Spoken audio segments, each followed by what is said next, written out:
morning, everybody. Welcome once again to the Charles Friedman Radio program, News Talk from 9 to noon on Santa Cruz Voice.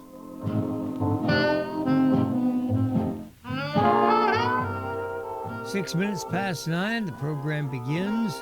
I've got open phone lines at 831-265-5050, 831-265-5050. Remember, when you call in, I'll take your call right away. And furthermore, whatever you want to talk about, that's what we'll talk about. Yes, that's right. I'm the only talk show host you'll ever meet or hear of who offers you, the caller, the opportunity and the courtesy to decide what the topic of our conversation is, even if it's something that I don't know about. I'll give you the floor and you can tell us about it. How about that?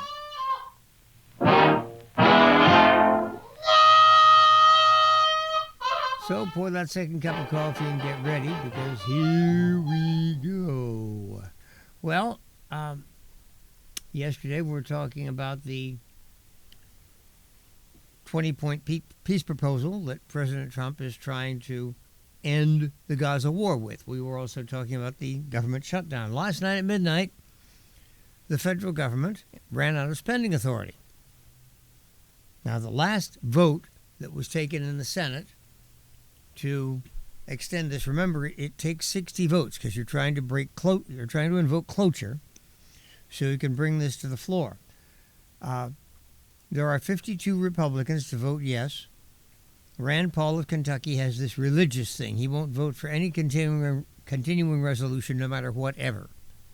You know, the fact that circumstances might change or that the particulars might be different doesn't interest him. It's a continuing resolution, and he hates it. So that's one more vote we have to pick up from the Democrats. Means we need 8.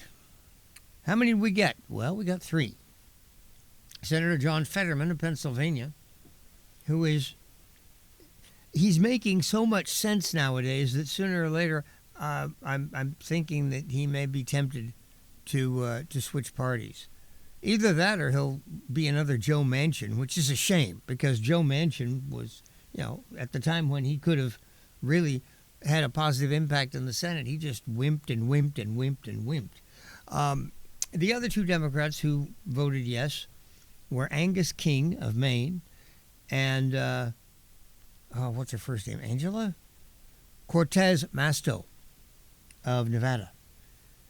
Now, there were evidently some negotiations conducted with Senators Shaheen and Hassan, both of whom are from New Hampshire, but they wound up voting no. So anyway, the Democrats at this point are finding themselves, they're finding themselves where they find themselves. Senator Fetterman, once again, a bright Democrat, keeps asking reasonable, rational questions. His reasonable, rational question right now is, what's our leverage here?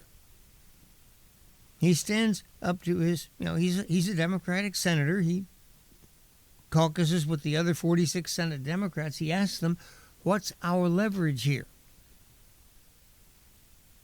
What do we,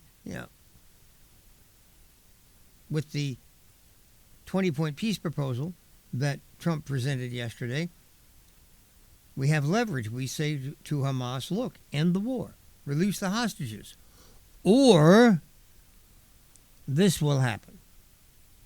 Now, normally, when you're in this government shutdown mode, the party that has engineered the shutdown, in the past it has sometimes been Republicans. Right now, this time, it's the Democrats. And the reason you do this is because you're attempting to make a point to the voters. You're saying to them, look, we're willing to fight and die for this. Well, I remember a couple of times when Republicans employed that tactic and essentially got their heads handed to them. It happened once to Newt Gingrich back in 1995, and again in 2014 to Ted Cruz of Texas. And these Republican-engineered shutdowns were political disasters for the Republican Party. Today, it seems to me, as I look at this, that history is going to repeat itself, and that the party that engineered the shutdown is going to wind up suffering for it. What are Democrats fighting and dying for here? They are upset because emergency levels of Obamacare spending that were implemented in 2021. Remember, the Biden administration took office in January of 2021, and this was, COVID had been around since that broke in March of 2020, so it was almost a year in. Now, President Trump promised that we'd have a vaccine by the end of the year, and we did. But not everybody had an opportunity to take it yet, and people were still being afflicted with COVID, and there were still people who were not surviving. So everybody was running around having hysterics, and Biden and the Democrats took advantage, and when people are hysterical, you can get things done that you normally wouldn't. But Senator Manchin, bless his heart, went along with them, and they added trillions over a period of 10 years to the nation's taxpayer-funded health care bills by extending insurance coverage to people who weren't even citizens and didn't even have the legal right to be here, illegal immigrants. Also to people who were earning up to 4 times the poverty level. I mean, the original concept of government health care was to help those who were needy, to help lower income people. All of a sudden, this was not only extended to the middle class, but even to the affluent. We were told this is a temporary measure. It has an expiration date. It'll expire in 5 years. Well, of course, it's now 5 years in. This is supposed to expire. COVID is in the rearview mirror and has been for some time. The expiration date on this should have been maybe 1 or 2 years at the outside. But we live in the world we live in. So what Democrats are now fighting and dying for is to maintain emergency level, outrageously inflated government spending on health care. On this program, I have criticized President Trump when he has sought to implement policies based on a declaration of emergency. Most prominently, his tariff policies, all of which are predicated on a bill passed back in 1974, I think, by the Congress, which gave the president the authority to levy certain tariffs when an emergency obtained. Well, according to Donald Trump, every single day is an emergency. And therefore, he can willy-nilly slap tariffs on or remove tariffs from anybody, anywhere, anytime. And he's been doing so. And I don't think it's legal, and I don't think it's right, and I don't think it's constitutional. So, how would it look then if I were to look kindly on the Democrats saying, well, these emergency measures have to be made permanent now because the emergency is permanent? My response is a friendly up yours. That is not the way we should do business. Every day is not an emergency. Emergencies are, well, they're emergencies. Everybody understands what the hell that means. And this idea that we should behave as if our hair is on fire every day defies logic and rationality. This is why I think the Democratic shutdown is eventually going to fall to the ground. But the question is, what will they get out of it? And this is what worries me. The Wall Street Journal editorial board has, as usual, words of wisdom to share. As we write this, Washington seems headed toward a ritual melodrama of a government shutdown. But the stakes in this case are about more than political gamesmanship. Democrats are manufacturing a panic over Obamacare subsidies that will test if Republicans have any stomach to cure runaway entitlements. Democrats are warning of higher premiums if the GOP doesn't extend turbocharged Obamacare subsidiaries that expire at the end of the year. Republican leaders are already hinting they're open to negotiating. Some are floating ideas that would give Democrats much of what they want. I don't love the policy, okay, Speaker Mike Johnson said recently, but I understand the political realities. Uh-oh. Mr. Johnson is correct that the subsidies are bad policy, though it would help if Republicans told the public the reasons. The supercharged subsidies passed in 2021 for COVID emergency that ended long ago. Democrats juiced the subsidies for everyone, including opening the spigot to people earning up to 400% above the poverty line. Democrats set a 2025 expiration date to make the Inflation Promotion Act, remember they called it the Inflation Recovery Act, but it was actually the Inflation Reduction Act. But how do you cure inflation by throwing another $1 or $2 trillion into the till? No one ever explained that. But then again, that is the kind of logic the Democrats are presenting in this day and age. This is a party in decline when it comes to quality of arguments and policies. Democrats sent the 2025 expiration date to make the Inflation Promotion Act look less expensive over a 10-year budget window, but they fully expected Congress would extend the subsidies again. No Republican voted for that bill. But now some are too frightened to let the super subsidy expire. Too frightened. And this is the rub. Once people begin to experience the joy, the thrill of being able to get something from the public till,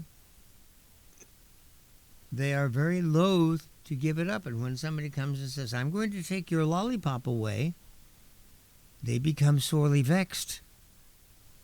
And they vote for the fellow who says, I'll make sure you have your lollipop every single day forevermore.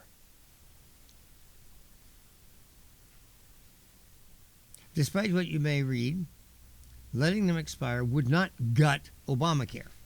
Someone at 100% of the poverty level would still on average pay merely $3.45 a week in premiums for the lowest cost middle tier plan, according to Brian Blasé of the Paragon Health Institute and Trevor Carlson of the Foundation for Government Accountability. Taxpayers would still pay 98% of the premium.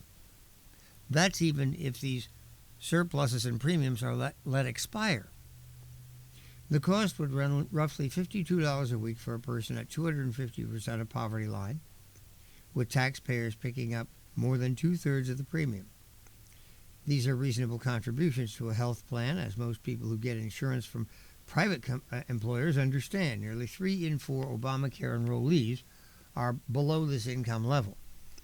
Making these plans, quote, free, unquote, has allowed insurance companies now, to get paid for people who may not even know they're enrolled.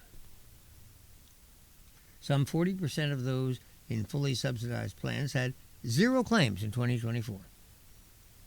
Paragon and FGA explain that estimate a number that can't be explained merely by healthy people not using their insurance. Democrats don't mention that the sweetened subsidies are attracting more Americans to the Obamacare exchanges away from better coverages. Blasé and Carlson cite Congressional Budget Office data estimating that expanded subsidies would reduce employment-based coverage by 4 million people. Do Republicans want to endorse that cost transfer to taxpayers? Remember, that's Democratic policy now. That's what the Democrats are fighting and dying for. I've talked on this. I'm going to play this record again because it's worth memorizing. The biggest problem facing our country today is snowballing entitlements, which are driving our deficit more than anything else. Last year, we paid more for debt service than for defense. Of our national budget, $1 trillion a year is now interest. Interest. Money you pay because you owe. Now, you would think that given the size and magnitude of this problem, that the American people would be clamoring for somebody who would step up and say, "I'll fix this. We'll have changes. We'll have reforms that will put us on a more sound fiscal basis." But look what we have. On the one hand, we have the leader of the Republicans now, Donald Trump, who has run for president 3 times and been elected twice. One of the things he promised at the outset, 10 years ago, coming down the escalator, and has never deviated from, he has said, "If you vote for me, I guarantee I will do absolutely nothing about this. I won't touch it." So here the American people are voting for a guy who has said, "I recognize the biggest problem we have, and I give you my solemn word I won't confront it." And he wins elections. Is that enough to worry you? Well, let me take it a step further. We have a two-party system. If Trump, leading the Republicans, says, "I won't confront this," that presents what we in politics call a golden opportunity, an opening. Democrats, the opposition party, are now able to rush in and say, "Hey, look, that guy, that Trump guy, this biggest problem we have, he says he won't do anything about it. But we Democrats, we will. Here's our plan. We'll fix it. Vote for us." But instead, they are now willing to shut down the government in order to expand entitlements. They're not even talking about fixing the plan. They don't even recognize that it exists. They want to add more. I've talked about, you're heading toward the cliff. What do? Hit the accelerator. That's exactly what the Democrats are doing.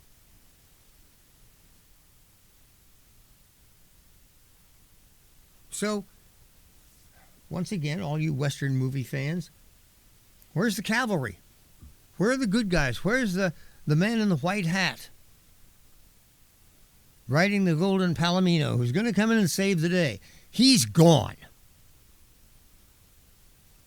He's been taken off the stage. The American people have dismissed the Paul Ryans and John Kasichs from the public square. They're out of office. For those of you who have forgotten, John Kasich was House Budget Chairman back in the 1990s when we actually balanced the federal budget. Seems like a long time ago now, but it actually happened. And Kasich was one of the major reasons why it did. As for Paul Ryan, he came along later. He came along during the W. Bush and Obama days. W. Bush was no help at all. As a political leader, he had no ability to convince anybody of anything. The one time he attempted something in 2005, it was a modest reform, allowing partial investment of Social Security funds into private money markets where they would draw a lot more interest, thereby making Social Security more solvent. The reaction of the Democrats to that was, not only are we against it, but we won't even allow it to be brought up. We won't even allow it to be talked about. And any Democrat who even opens his mouth about this or talks with the Republicans about it is excommunicated from the party. So even modest reforms meet with an absolute stonewall from the Democrats. What did they say about Paul Ryan when he proposed a roadmap? You can still find it online. Go look it up. Paul Ryan's roadmap. Tap it in. It's obsolete now. I mean, it was first drafted a good 10 years ago. But at that time, when this problem had not yet metastasized to the extent it has today, at that time, Paul Ryan's roadmap was a real path to national solvency. He was depicted by Democrats as driving grandma's wheelchair off a cliff.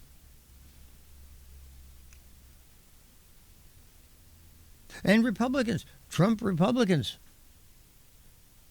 persecuted him. He was Speaker during the first Trump term. Remember the first Trump term when there was economic prosperity? It was Paul Ryan and congressional Republicans who were responsible for a lot of that. But of course, he was serious about confronting this existential problem that the country faces. Therefore, he had to go. Where is he now? Raising his kids in Wisconsin. Haven't heard a word out of him in years. So this government shutdown right now, talk about playing in the bathtub. And of course, what the Wall Street Journal is worried about here is that now the Republicans might actually give Democrats a significant portion of what it is that they're holding their breath about. Nutty. Just nutty. Republicans in Congress could at least try to talk about giving Americans more and better health insurance choices. The Trump administration recently announced new rules letting more people purchase a less expensive catastrophic plan on the exchanges versus only those under 30 now. So more people would be able to. It's a start, not that President Trump ever talks about it. No, I haven't heard him say a word. Republicans fear the politics of health care. You see, they have bought into the idea that Americans are now absolutely and utterly irresponsible and selfish. Gimme, get me, buy me. Republicans have been won over to so much of the Democrats' view on things. That's the real problem. The Republicans have always been Tweedledum. The Democrats have always been Tweedledum, and the Republicans are now, in many cases, being Tweedledummer. And it's hard to blame them because they've had to deal with election losses. On this, back in 2012, that was the last real chance America had. You elect Mitt Romney and Paul Ryan. You've got Republicans in charge of the House and Senate. That administration might not have made a lot of noise and screamed and yelled the way Mr. Trump does, but that administration would have tackled entitlement reform. They would have had the guts. Because they would have had the commitment. Intellectually and morally, they would have said, look, this is the biggest problem we face. We've got to deal with it. It's why we were elected. It's our job. We have presidents now, Obama, Biden, even Trump, who don't take it seriously. Mr. Trump is making a lot of big changes, many of which are very positive. But the one biggest problem America faces, he resolutely refuses to confront. And again, I can understand why, because the American people have brutally punished politically anyone who dares. And I said, President Romney and Vice President Paul Ryan, they would have done it, yeah, but they would have figured they'd have been one-termers. By that time, Romney was already up in years. He would have figured, well, we'll get this one thing done, and then they'll throw us out. But it'll be done. Didn't get the chance. Republicans fear the politics of health care and are nervous about defending their changes to Medicaid in their budget bill. One certainty, ratifying Obamacare subsidies won't defuse those attacks. In other words, no matter what you give the Democrats, they will still accuse you of throwing grandma off the cliff in a wheelchair. So you may as well fight for what you really believe in, because you're going to catch hell anyway. Democrats want to make the extension of the subsidies the price for reopening the government. But every Republican has voted to keep the government open, while Democrats are voting against it. Many Republicans voted for Mr. Trump's tax bill in June, in part because he promised to restrain future spending. Giving Democrats some of their $500 billion subsidy demand would betray that promise. So far, So far, Mr. Trump and the Republicans are holding the line on this. This statement by Speaker Johnson gives me pause. I mean, normally I'm very positive about him, but when he starts making statements like, well, we don't like the policy, but I understand the political realities. The political realities. That's what I was talking about a moment ago. The voters demand irresponsibility. The voters want to vote themselves dough. Cash to me.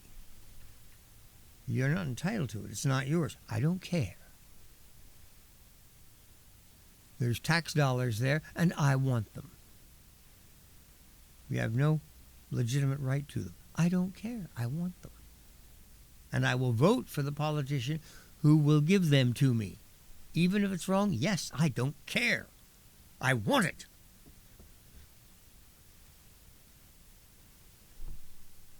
You know, this kind of reminds me of, was it Alexander Fraser Tyler? Scotsman, as I recall. Hang on a second. There's a quotation. Alexander Tyler, Tyler.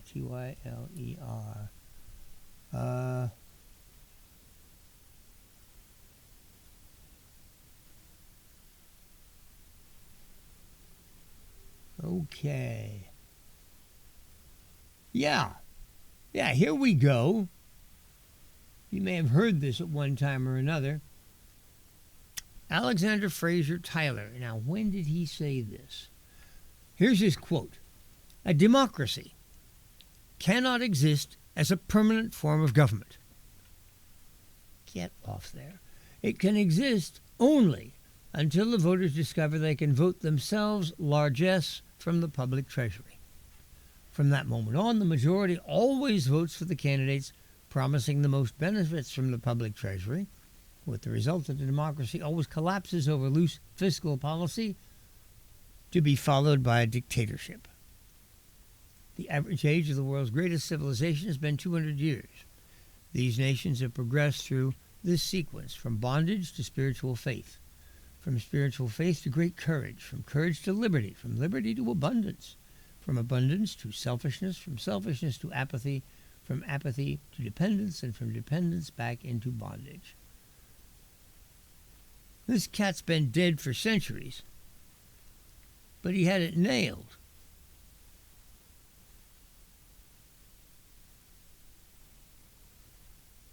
And it's scary because, I mean, goodness gracious, what part of that are we in now?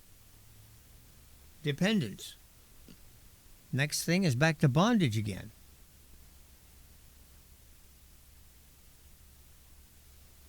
And that, I believe, is what I'm talking about when I point to the growing debt problem.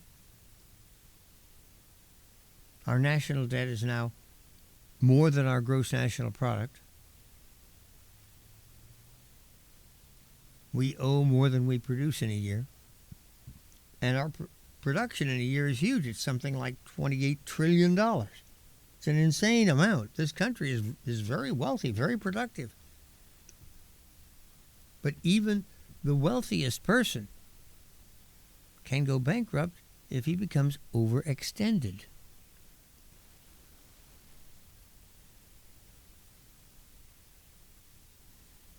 I remember during the first campaign that Mr. Trump ran in, his opponents were saying, look, this guy has bankrupted a number of times.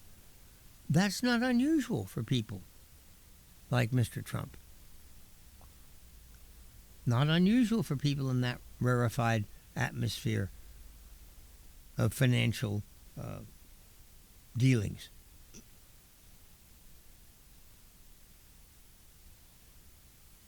But there's a big difference between an individual or even a corporation going bankrupt and the United States of America.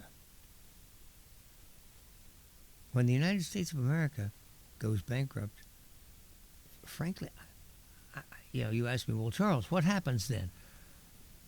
I'll be honest, I don't know. I imagine for most of us, we'll get up and go to work and go home that night. But the conditions under which our communities exist and our social fabric exists will change materially and rather quickly. Not instantly, but pretty quickly.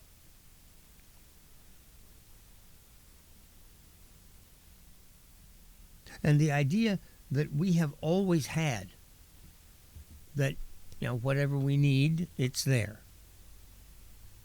Water's available anytime you turn on the tap. When you turn on the switch, the lights come on. We take all of these things utterly for granted. We figure that we pay our water bill, we pay our electric bill. Nowadays, electric bills are already getting to the point now where, for many people, paying the electric bill is not an option. There are people, particularly here in California, who are way behind on paying for electricity. They can't afford it. And that, ladies and gentlemen, is a beginning of what I'm talking about. It is not going to be pretty.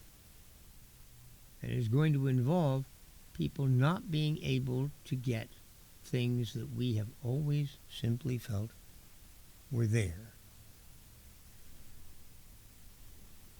And as for your job, well, maybe, maybe not.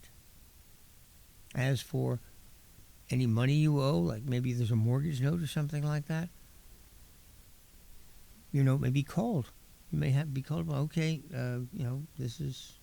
we can no longer do this, you have to repay, and if you don't, we're going to foreclose.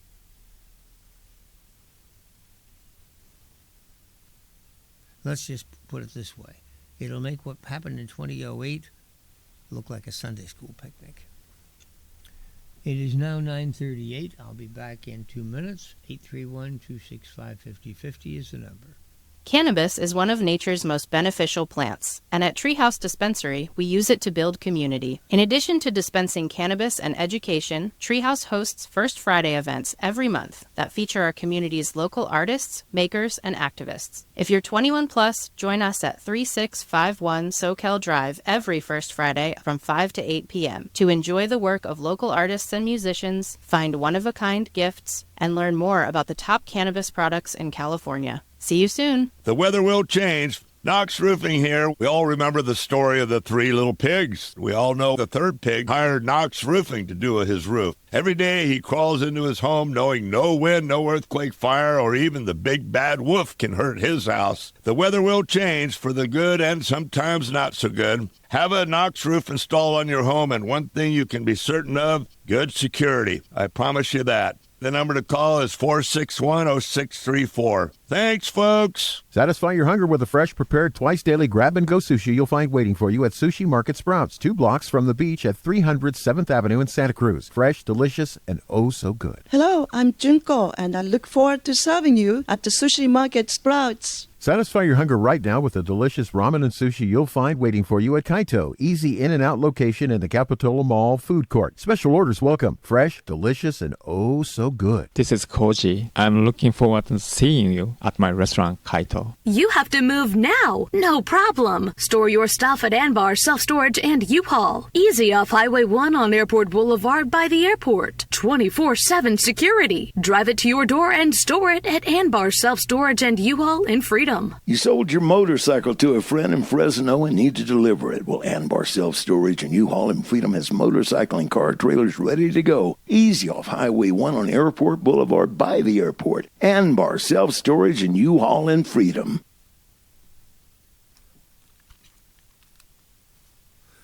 Okay, we're back. Time being 9:40. Telephone number being 831-265-5050.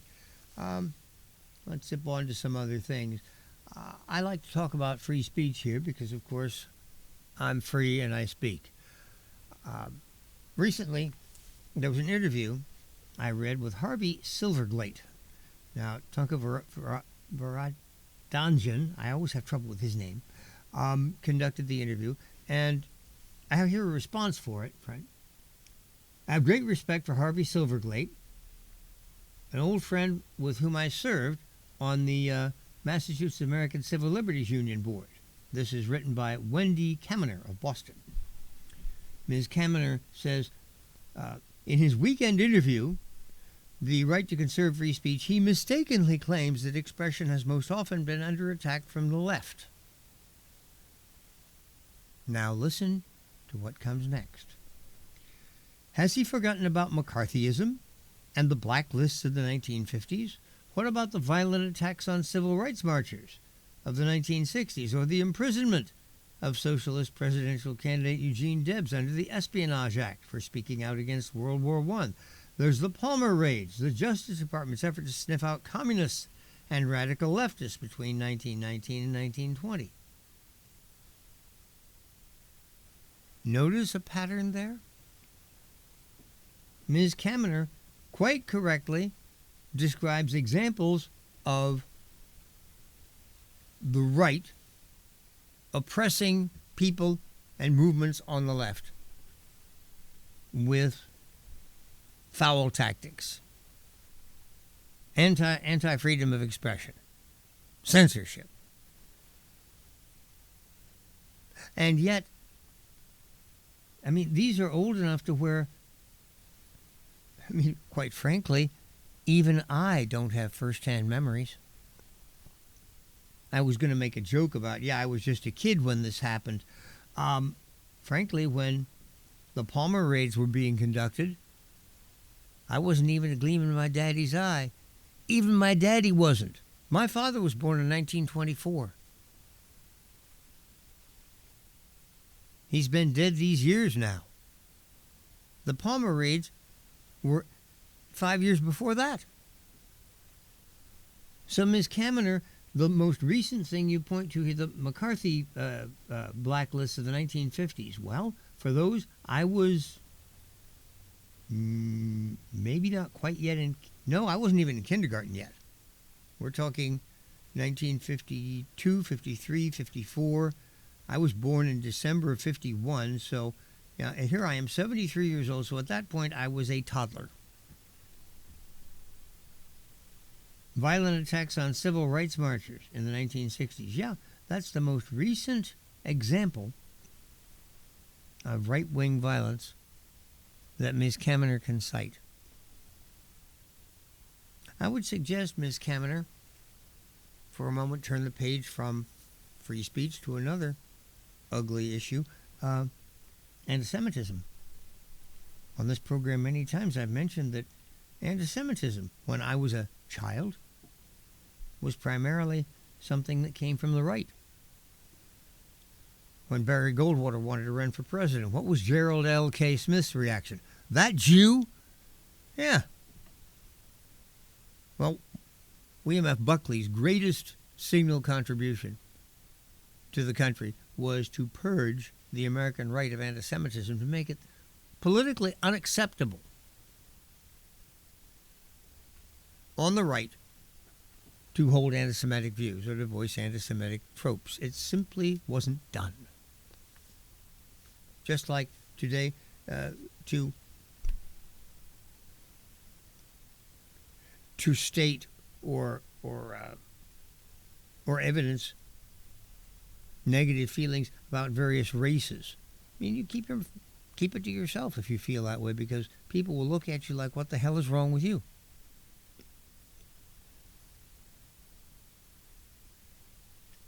You're willing to criticize an Oriental or a black just because they happen to be Oriental or black?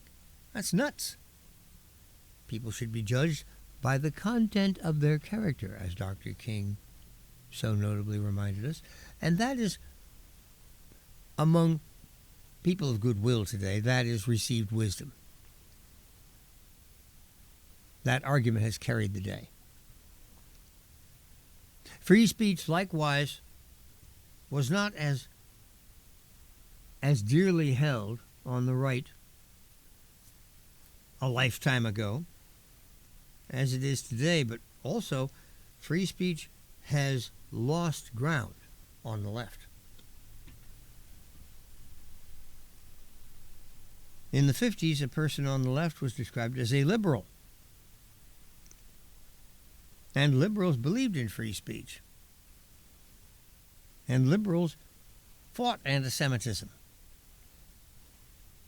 Oh, we had other arguments with them over fiscal policies and how we should conduct our policy towards the Soviets and so on and so forth.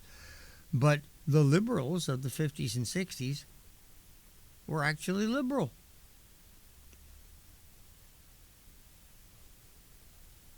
Today, liberalism has really suffered.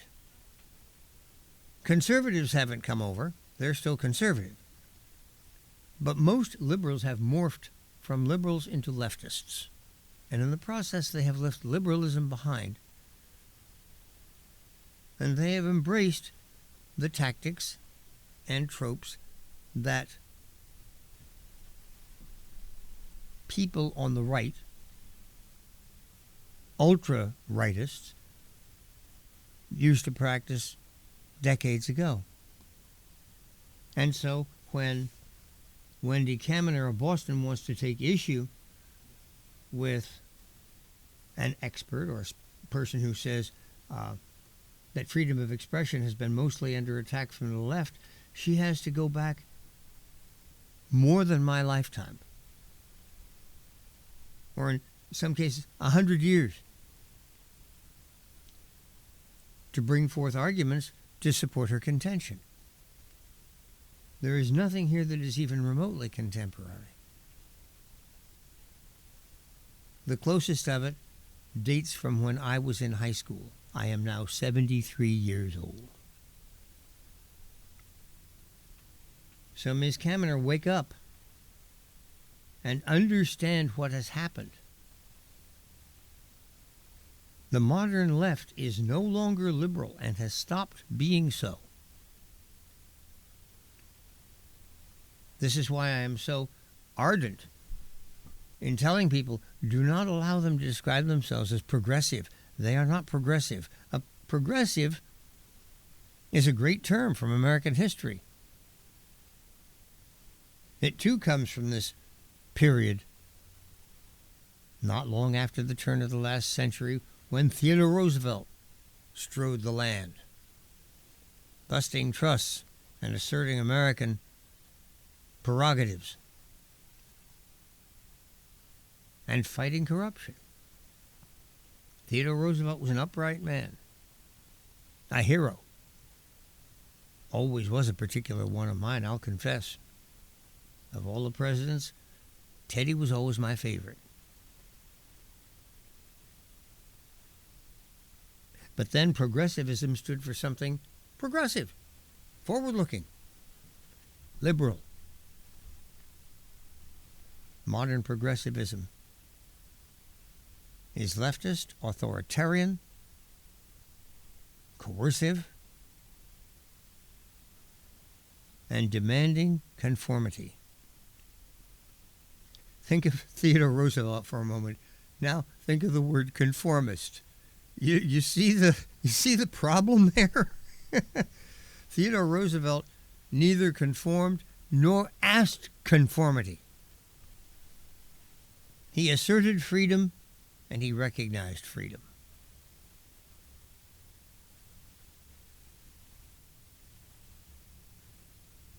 Perhaps his lack of fear was one of the things that allowed him to do that. He wasn't afraid of freedom. He welcomed it. What else do we have in today's gleanings? Oh, yeah, the question of the new Palestinian state that the British and French and etc. now are saying that they want to recognize. Mark Thomas has a few questions about the foreign governments that approved the Palestinian state. What is its capital city? Can Christians and Jews freely practice their religion in this Palestinian state? Can women divorce, own property, vote, run for office, get abortions? Will elections be regularly held? Will same-sex marriage be allowed? Finally, do all citizens of the state have the right to kidnap, murder, rape, and torture Jews? The Jewish people are celebrating the new year. You know what year it is in the Jewish calendar? 5,786. Many of them living in the state their foes want to wipe off the map. Meanwhile, Hamas refuses to release hostages kidnapped almost 2 years ago. Useful idiots in various countries reward them for their intransigence. Recognition of the supposed state is an affront to decency, morality, and common sense. Amen to that. And yet we are where we are. Let me see, I've got 8 minutes left.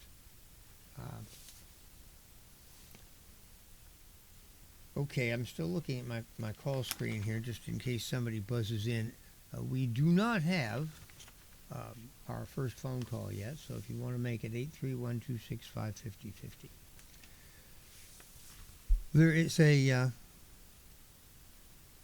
lot of questions being asked or observations being made about the gathering of the military leaders that took place the other day. Pete Hegseth on Tuesday ended the mystery about why he called 800 or so military officers based around the world to Quantico, Virginia. The Secretary of War delivered an often useful lecture on the warrior ethos. Mr. Hegseth told generals that U.S. military standards must be uniform, gender-neutral, and high. Now, what's remarkable about that is that this message about military culture probably needed to be delivered. The Biden-era focus on identity politics spread inside the military as it did in broader society, often to the detriment of merit and high standards. Elevating such concerns directly to the brass is a prerogative of civilian military control. All Americans will welcome Hegseth's aspiration to build an elite institution in which lethality is our calling card and victory our only acceptable end state. The Defense Secretary also announced an overhaul of the process for reporting to the Pentagon Inspector General that has too often left officers vulnerable to frivolous complaints. No more sparing reputations, Hegseth said, or long legal limbos that can derail military careers. Another good move is changing personnel records so those who make an honest mistake can still have a career. We need risk takers, Hegseth said. He's right. John Lehman, remember him? He was Secretary of the Navy under Reagan.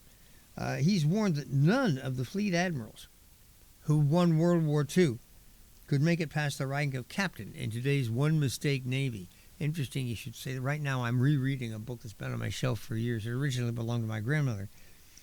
It's called Nimitz and His Admirals, How They Won the War in the Pacific. And it basically looks at the Pacific campaign in World War II, from Coral Sea all the way through to Tokyo Bay, through the eyes and interests of Fleet Admiral Nimitz, the Commander-in-Chief of the Pacific Fleet, and all of, Halsey, Spruance, Nimitz, Mitscher, all of the other admirals who were the on-site commanders, also, of course, Marine, Vandergrift, Smith, etc. And again, these people, they're human. They would err, and there would be sometimes consequences. Hey, what were you thinking? But trust would be maintained, improvements would be made, and the services of valuable, experienced leaders would be crucial in winning that war. Just think of it, if none of them had made it past four-stripe captain. None of them had ever made it to flag rank. I can't conceive of how we would have won the war. Where would that incredible leadership have come from? Human ingenuity and command creativity matter in warfare. See Russia's battlefield floundering in Ukraine. Restoring the public's trust in the U.S. military is crucial for fielding a force entirely from volunteers. Where is Mr. Hegseth and his boss in the White House are less credible is in giving these warriors what they need to win the next war. Mr. Hegseth's line, he doesn't want his son or anyone's son serving in a military that isn't properly trained for a fight, is a view shared by all Americans, but that includes not running out of long-range anti-ship missiles after mere days of fighting in the Taiwan Strait or flying jets built in the Cold War. That will happen if the U.S. doesn't spend more on defense than Mr. Trump's apparent target of 3% of GDP. Trump isn't telling Americans the truth when he claims to have rebuilt the military. On current trajectory, he risks sending warriors into battle without the ships, submarines, bombers, fighters, drones, or logistics support they will need to prevail. That is, unless the U.S. surrenders its strategic interests before a war even starts. News reports and our sources say the administration is drafting new defense strategy that elevates the Western Hemisphere over threats from China and Russia. The implication is that a shrinking U.S. military won't be able to meet Pacific or Atlantic commitments. I had not heard about that. That sounds horribly dangerous. A large tension in Mr. Trump's second term is his claim to Reagan's peace through strength mantle, even as he indulges isolationist advisors and podcasters. If the latter dominate Mr. Trump's decisions, the U.S. military is courting defeat no matter how many times Mr. Hegseth talks about legality. An interesting contrast in views here. Okay.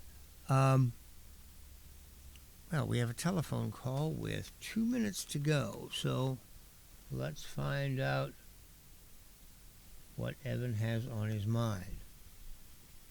Hi there. It says you want to talk about Roosevelt. 2 minutes should be all right. Yeah, 2 minutes should be all right. I just wanted to kind of call in real quick and say how I liked Theodore Roosevelt, too. I kind of asked AI what he would be doing for national debt. He'd be going after tax loopholes, in which I kind of agree with. Reform military and corporate subsidies, mobilize public will, and then, I felt like he was a great president. Opened up the state parks for us, and, good president. But I guess he was a New York governor. I was reading, too. That was kind of interesting to read. I didn't know that. And he was Assistant Secretary of the Navy, Police Commissioner of the New York City, and leader of the Rough Riders in the Spanish-American War. So, interesting. But, yeah, I just wanted to kind of point those things out. Thank you, Charles, for bringing me on, and hope you have a great rest of your show, sir. Thank you for the call. Have a good day. You too. Well, that's interesting. So what I gather from that is that up until just now, Evan had not known that Teddy was, well, he mentioned all those other things, but it's inconceivable to me that anyone wouldn't associate Teddy with the Rough Riders. This was where he won his military title, Colonel Roosevelt. After he left the presidency, nobody ever called him Mr. President. It was always Colonel, because that was the military rank he had in the Spanish-American War. Young Americans are not taught valuable history these days. I guess about the only thing they learned about Teddy was he had a mustache. It's now 10 o'clock. I'll be back in 6 minutes.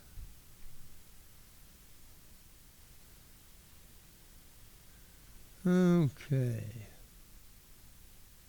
John Stossel, reflecting on the good old days. Have you heard how young people suffer today? I scream at the top of my lungs. Ah! Social media is filled with videos that say, younger generations are finding it harder and harder to get reliable jobs, afford comfortable homes, start a family. We baby boomers had things so much easier. Your father could somehow afford a house, a car, and also put multiple kids through college. And now it's damn near impossible for normal people to get ahead financially or even own a home. This meme gets millions of views. Once upon a time, meaning when I was a kid, a family could own a home, a car, and send their kids to college, all on one income. This meme is all over the internet. People believe it. And that's really a fantasy? Economist Norbert Michel. It's not true? No, it seems really great to think that everything was so awesome back then, but it wasn't. Materially, we are so much better off now than we were in the 60s and 70s. Well, young people get clicks asking, what's the point of working? You can't even live in a house. Most people don't live in houses because it's too expensive. That's just a factual mistake. Census data show more Americans own homes today than did when I was a kid. People are still buying homes, but it is far more expensive for them to be buying homes. Progressives like Columbia professor Jeremy Ney here giving a TED talk about how inequality is a matter of life and death say the meme is right on. This is correct. That is correct. But it's misleading. Houses are more expensive today, but they're bigger and nicer. The homes that we're buying now are not the homes that people were buying in the 50s, 60s, and 70s. 4-bed, 3-bath with a 2-car garage. We have bigger homes, better equipped homes. Modern homes are much bigger than homes were when I was a kid. They're twice as likely to have central air, dishwashers, garbage disposals. Almost all homes now have washers and dryers. They didn't used to. The popular meme doesn't mention that. Homes were cheaper then because they're what people today call lousy homes. The costs are still 10, 20 times higher. No, they're not. Not if you adjust for inflation. Plus, we spend a smaller share of our income on food, clothing, and housing than we did. Here's the data from the Bureau of Labor Statistics. Americans now spend less of our money on food, clothing, and shelter. We have a lot more things, and we don't have to work as hard to get them. When I was a kid, few people lived like people do now. Now it's the norm to go out for lunch. It's the norm to go out for dinner or to order in or to get Uber Eats. My family never went out to eat. People didn't have enough money. Also, back then, families didn't fly places for vacation because flying cost so much more. Adjusted for inflation, a cross-country flight cost more than $1,000.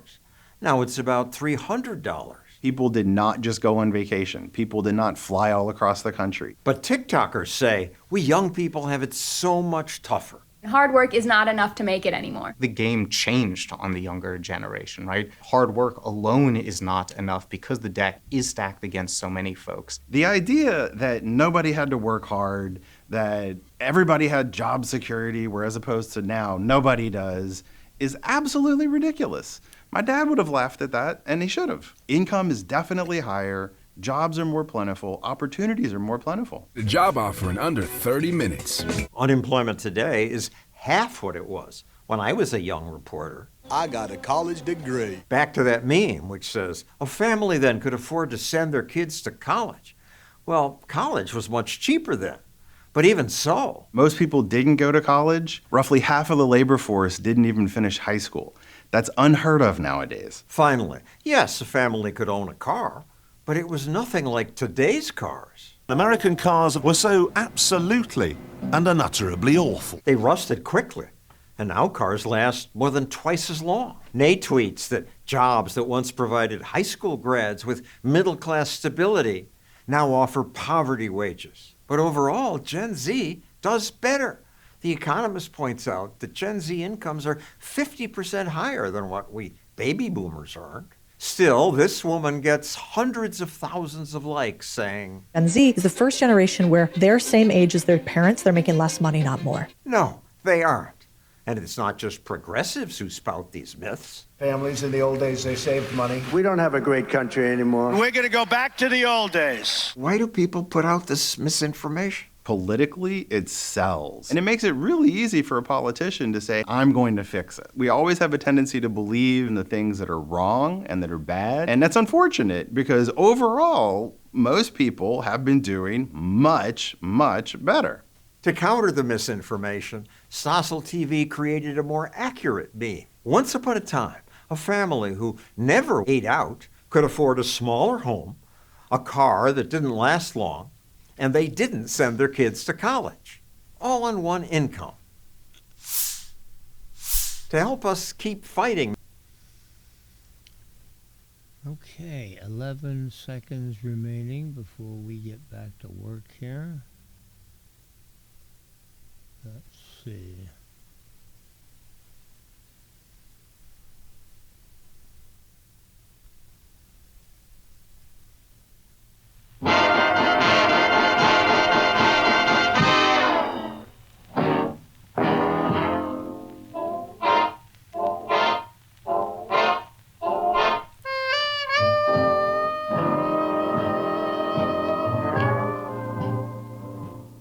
Once again, welcome to SantaCruzVoice.com.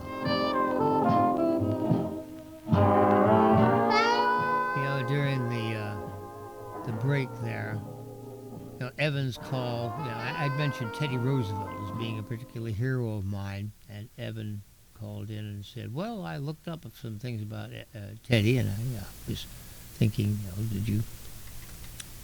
he evidently hadn't known any of that, so I'm glad that he took the time to research that. But another thing he said that I didn't comment on, he said he'd asked an artificial intelligence. See, I don't think in those terms, so I kind of let that go at first. But he said what Teddy Roosevelt would do if he were president today and we were facing this situation. He said he'd be closing tax loopholes. Well, that's exactly what Reagan did in 1986 with his the Tax Reform Act of 1986 was all about closing tax loopholes and dropping income tax rates. Now, bear in mind, when Teddy Roosevelt was president, there was no income tax. We had not yet passed, the Constitution of the United States did not permit the federal government to levy a direct tax on the American people. So bear in mind, before an income tax could be implemented, the Constitution had to be amended. Well, that happened in 1913, so that was long after Teddy left the White House in March of 1909, so that wasn't on his watch. One of the other things that I think Teddy Roosevelt would look around at the current condition of American cities, the idea that vagrancy and street crime, etc., are not only present but in many urban areas predominant. This would have appalled him. Evan mentioned that Teddy spent some time being police commissioner of New York City. This was at a time when the New York City Police Department, this is the late 19th century, notoriously corrupt. Tammany Hall was the political machine that ran New York, and everybody's on the take, and it's just a mess. And here comes this, well, if you ever conceived of the hero riding in on the white charger with both guns blazing, that's Teddy Roosevelt in person.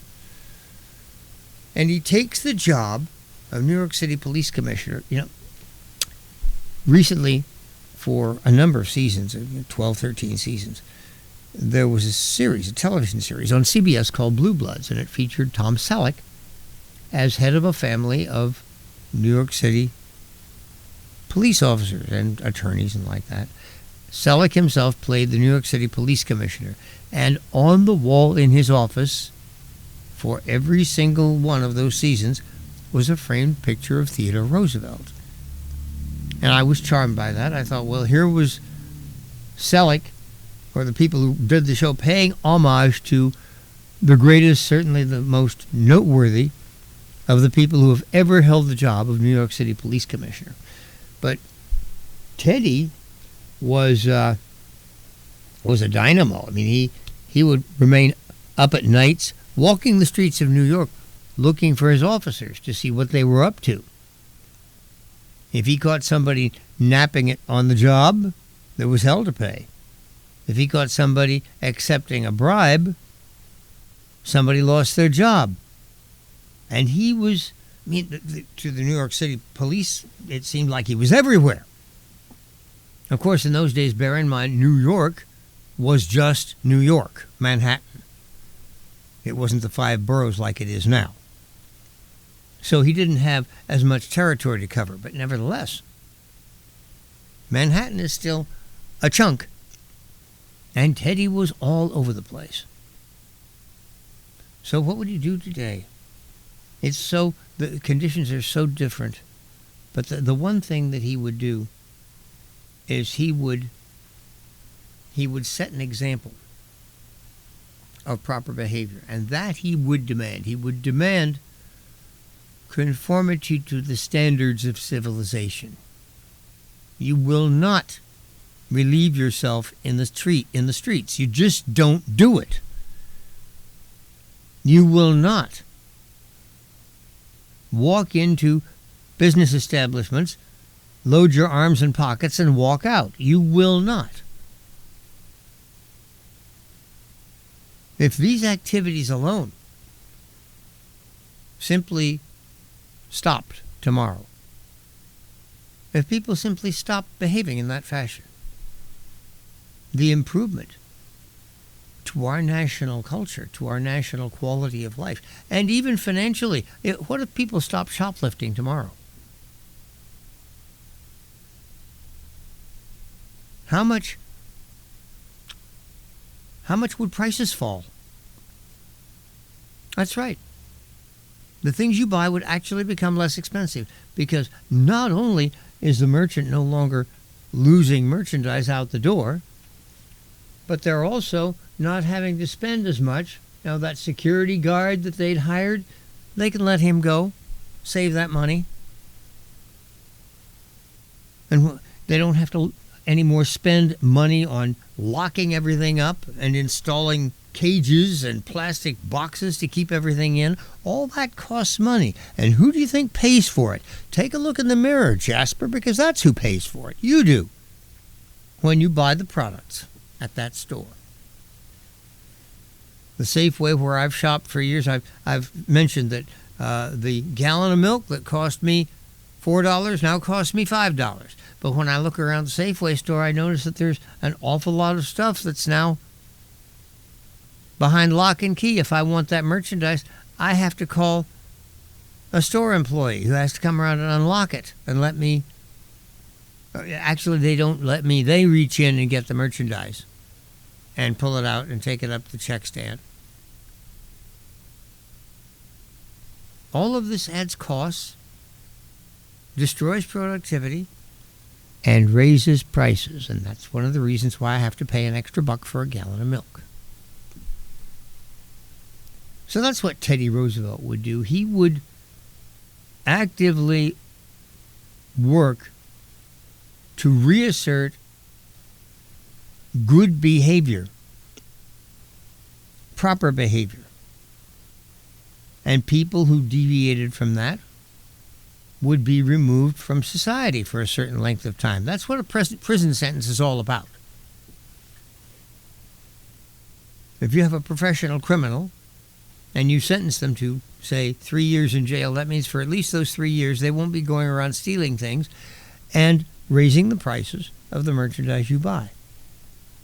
And here in California a number of years ago, we came to the wonderful idea that, hey, if somebody's arrested on, and convicted on felony charges 3 times, it means that person is a professional criminal. They are a felon. It's what they do for a living. So why don't we just put them away? Not so much as punishment for them. We really don't, we don't care about them that much. They're a waste of time. No, it's for our benefit. Because that felon is a danger to the community, to you, to me, even if he doesn't commit violent crimes, even if all he's doing is going around ripping off, stealing cars, burgling houses, shoplifting merchandise, he's still harming people by taking their property, which they then have to either replace or do without. He's impacting directly your cost of living, hitting you right where it hurts, right in the pocketbook. Get him off the streets. He won't be there anymore. Won't be able to do that. Well, it costs money to keep him in prison. Yes, it does. But think about how expensive it is to have him loose. Well, nowadays, in city after city, Democratic leftist administrations have decided the real problem is the police. The police are the bad guys. Talk about perverse. In the first hour, and a number of times lately, I've talked about how President Trump and Republicans have said the biggest problem in the country, and we won't do a thing about it. Thereby leaving a tremendous opening for the Democrats to come in and say, we'll fix it, but oh no, they just want to make it worse. Well, how about the cities of America where Democratic administrations are almost always in power? I cannot think, other than Dallas, Texas, where the Democratic mayor actually changed his party and became a Republican. I cannot think of an American city, even cities like San Diego and Indianapolis, that were Republican, no longer are. So all the cities of America, of any particular size, are governed by Democrats. And crime is rampant in many of them. This provides an opportunity, a political opportunity, to the people running those cities. Produce clean, safe streets for the people of your city. And you'll become popular. Your constituents will love you. If you decide to run for higher office, you'll be elected because people will say, hey, look at what a great job Mayor so-and-so has done in Duckburg. It's a great place to live. Mayor LaTrivia. Yeah, he really did a fine job. Let's promote him. But that's not the way it works now. Instead, Democratic mayors defend the status quo, which in many cases is so atrocious that their cities are decaying. Neighborhood after neighborhood falling into decay and rot because people won't go there. What good's a business district when people won't go and shop? Why won't they go and shop? Because the streets aren't clean and safe. And people don't like to go where it isn't clean and safe. I don't like to go where I don't feel that, where I feel like, oh my God, this is filthy. Or, wow, I'm in danger here. That's worse yet. I mean, I can step over the human waste on the sidewalk. But confronting the guy who's coming out and wanting to go through my pockets at knife point, that's a little scary.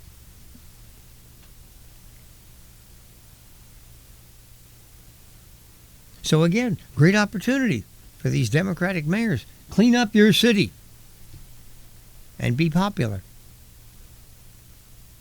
What amazes me is that, and this is true in so many of these cities, whether they were cleaning up their city or not, they'd probably still get elected.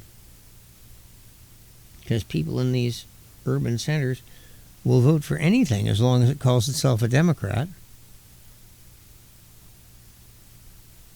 There seem to be some exceptions. San Francisco threw out, what's her name? I can't remember. Very leftist mayor, replaced her with Daniel Lurie, a man who's never run for public office before, comes out of the Levi Strauss Company. And in the months since he's been elected, he's instituted different policies. I mean, he hasn't turned things around spectacularly yet. I would love to see that. But he is obviously taking a different path. And it looks as if he's reaping a benefit from popularity with the voters of San Francisco. That's in San Francisco, which has this reputation of being the most left-wing city in the world. I don't think that reputation is deserved. San Francisco would not elect Zohran Mamdani mayor. I don't believe it. Hang on a second.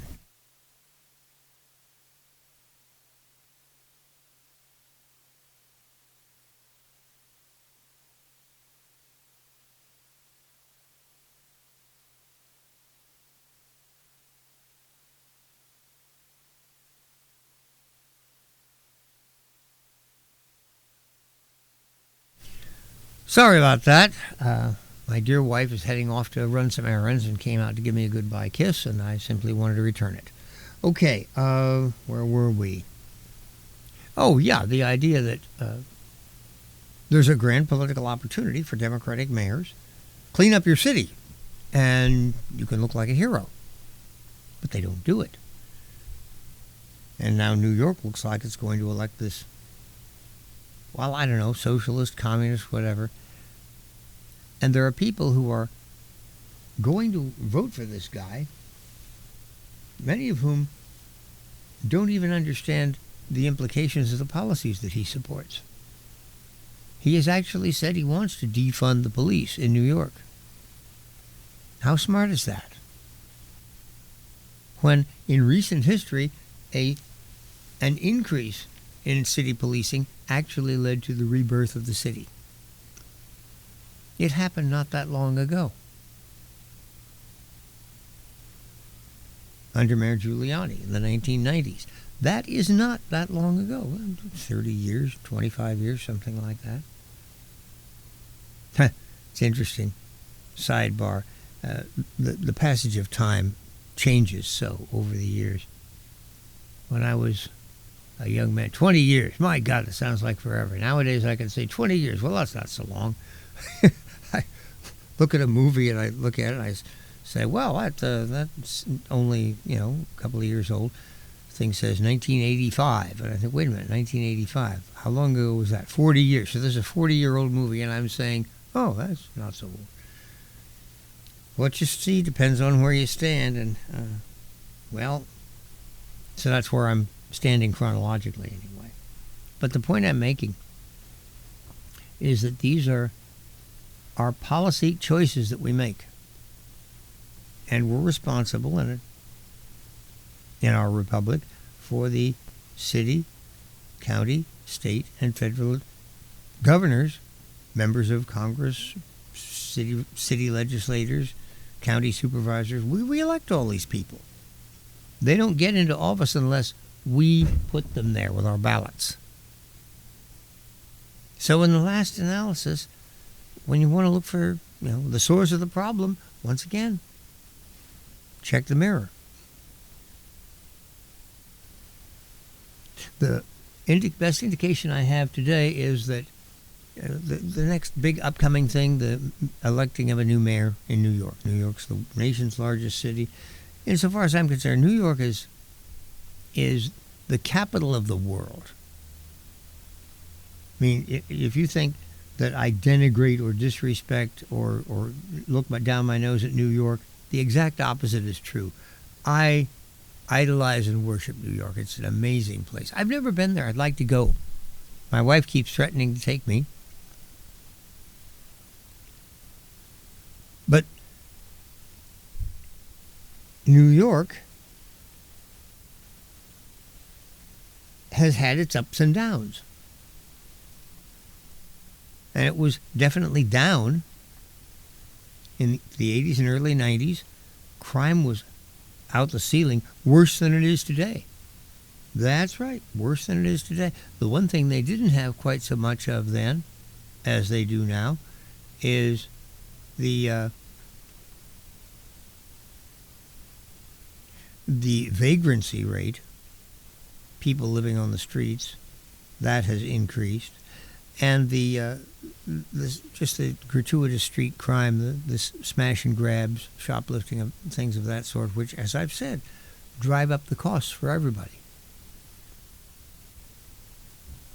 But when New York elected a mayor who said, let's bring this city to order, and he empowered his police department to go out and get offenders and public enemies, people who were operating against the best interests of the community, get them off the streets. Make room for the overwhelming majority of decent, hard-working, industrious New Yorkers. Let them have their city back. And entire blocks of New York revived. And this is, think of it, this is New York City real estate. This is valuable property. But people who owned it had basically walked away from it. If they owned a building there, were they maintaining the building? Were they keeping it up? Were they making sure that the roof didn't leak and all the windows were fixed, etc.? No. Didn't bother. No one wanted to live there anyway. These buildings had been taken over by vagrants and gangsters. Suddenly you bring cleanliness, safety, and order back to the streets around that building. And it's as if you'd taken a wilting plant and poured water on the soil. You ever done that? You see a plant's all wilted, put water on it, you can actually see the plant pick up. It happens right before your eyes. The leaves revive. If there are flowers, the petals will actually, it's like one of those time-lapse photographies, only you're watching it in real time. It's amazing. This is the effect that cleanliness and order have on urban life. Like water to a thirsty plant. I talk about the example of the Giuliani administration in New York in the 90s because it's the biggest and most noteworthy example we have. But I'm sure if I were an expert in urban politics and urban studies, I could name you other examples in other cities where similar policies and similar approaches had similar results. It's a universal thing. This works wherever it's tried. But for some reason, in the third decade of the 21st century, even trying these things has become politically poisonous to large and rather noisy proportions of the populace. The fact that a Zoran Mamdani is even competitive for the office of mayor of New York. That's the problem. He should be, running or going around making speeches, etc., and hovering at about 5 to 8% of the vote. Instead, it's Eric Adams who was hovering at 5 to 8% of the vote and just got out of the race. Mr. Mamdani should be the one considering folding his tent and leaving. Instead, he is looking for all the world like the new mayor.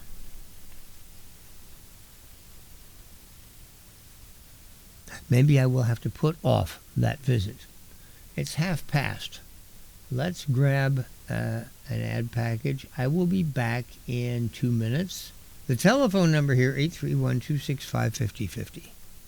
Cannabis is one of nature's most beneficial plants, and at Treehouse Dispensary, we use it to build community. In addition to dispensing cannabis and education, Treehouse hosts First Friday events every month that feature our community's local artists, makers, and activists. If you're 21 plus, join us at 3651 Soquel Drive every First Friday from 5 to 8 p.m. to enjoy the work of local artists and musicians, find one-of-a-kind gifts, and learn more about the top cannabis products in California. See you soon. The weather will change. Knox Roofing here. We all remember the story of the 3 little pigs. We all know the third pig hired Knox Roofing to do his roof. Every day he crawls into his home knowing no wind, no earthquake, fire, or even the big bad wolf can hurt his house. The weather will change for the good and sometimes not so good. Have a Knox roof installed on your home, and one thing you can be certain of, good security. I promise you that. The number to call is 461-0634. Thanks, folks. Satisfy your hunger with a fresh, prepared, twice-daily grab-and-go sushi you'll find waiting for you at Sushi Market Sprouts, 2 blocks from the beach at 300 7th Avenue in Santa Cruz. Fresh, delicious, and oh so good. Hello, I'm Junko, and I look forward to serving you at the Sushi Market Sprouts. Satisfy your hunger right now with the delicious ramen and sushi you'll find waiting for you at Kaito. Easy in and out location in the Capitola Mall food court. Special orders welcome. Fresh, delicious, and oh so good. This is Koji. I'm looking forward to seeing you at my restaurant, Kaito. You have to move now. No problem. Store your stuff at Anbar Self Storage and U-Haul. Easy off Highway 1 on Airport Boulevard by the airport. 24/7 security. Drive it to your door and store it at Anbar Self Storage and U-Haul in Freedom.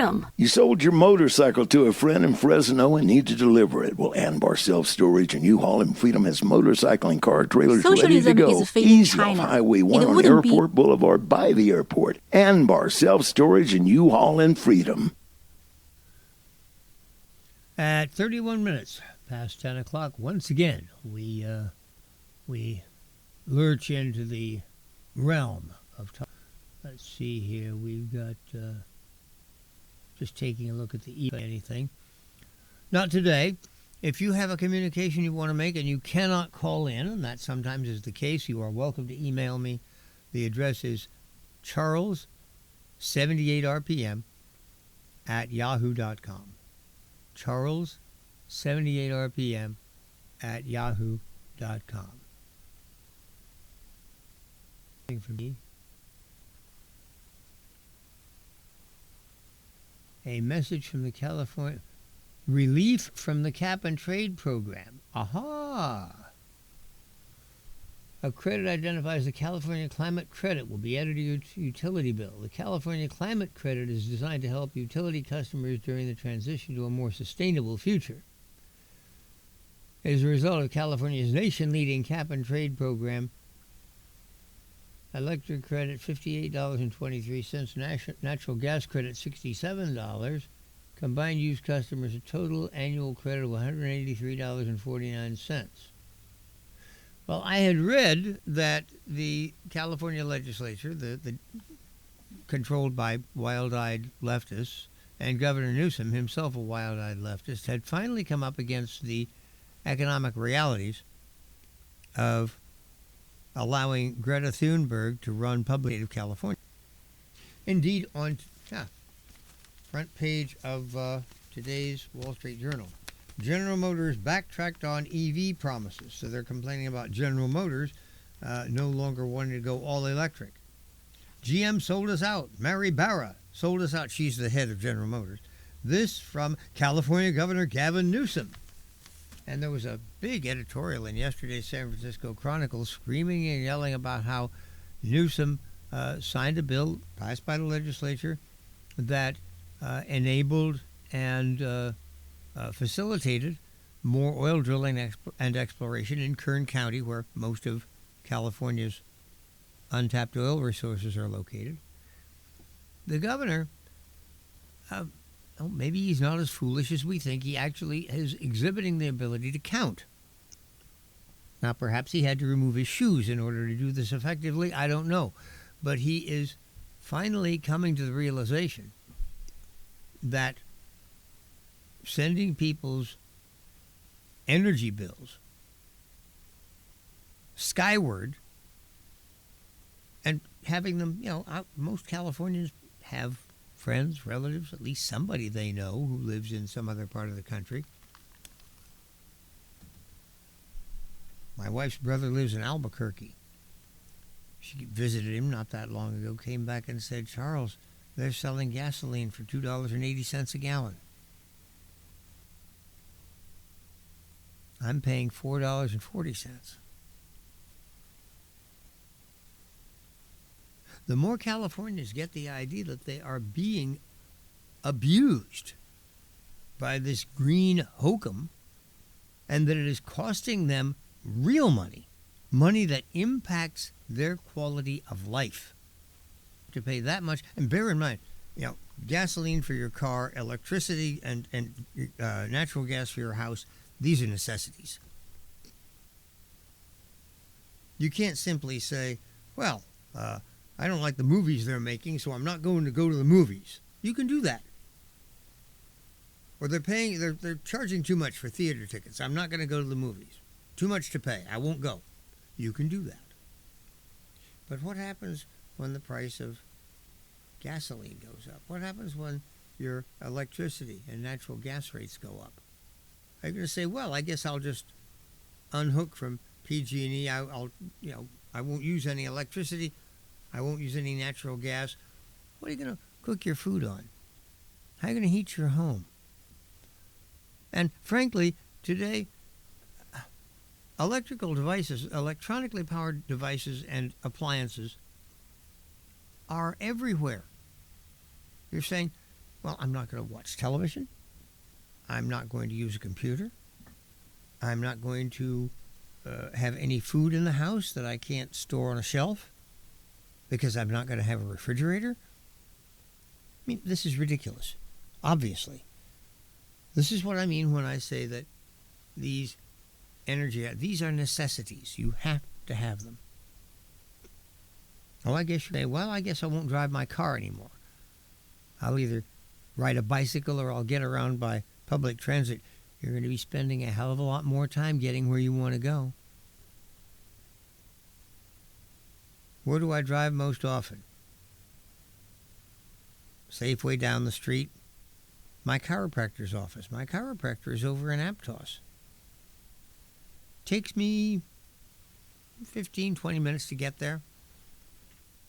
If I had to do that same trip on a bicycle, it would take me all day long.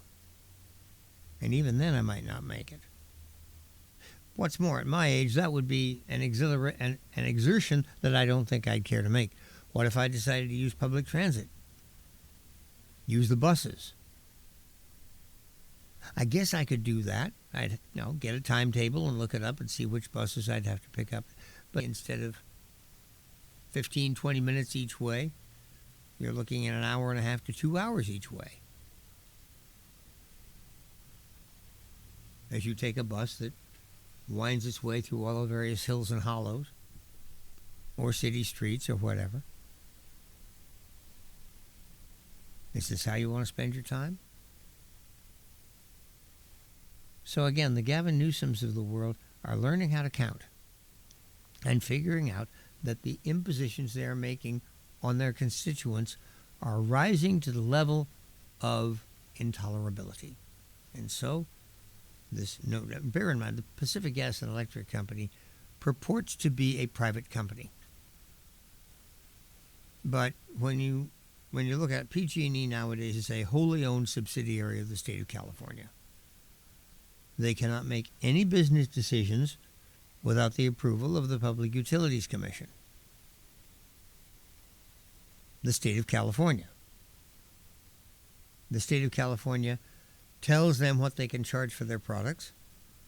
The state of California tells them how they can produce their product. Their product is electrical energy. They say, well, we'd like to build a nuclear power plant. Oh, no, you can't do that. Instead, you've got to put up these mirror arrays or solar power farms or something.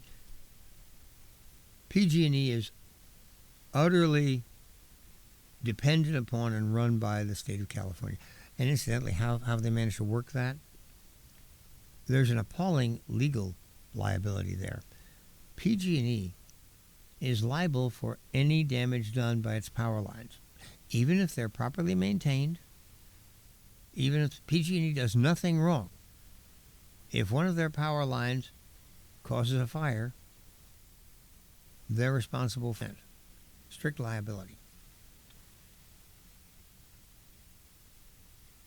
Now, obviously,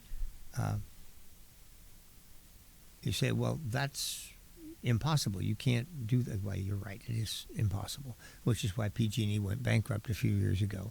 But, of course, they're still in business because the state of California rushed into the rescue, said, okay, we'll underwrite insurance, we'll do this, we'll do that.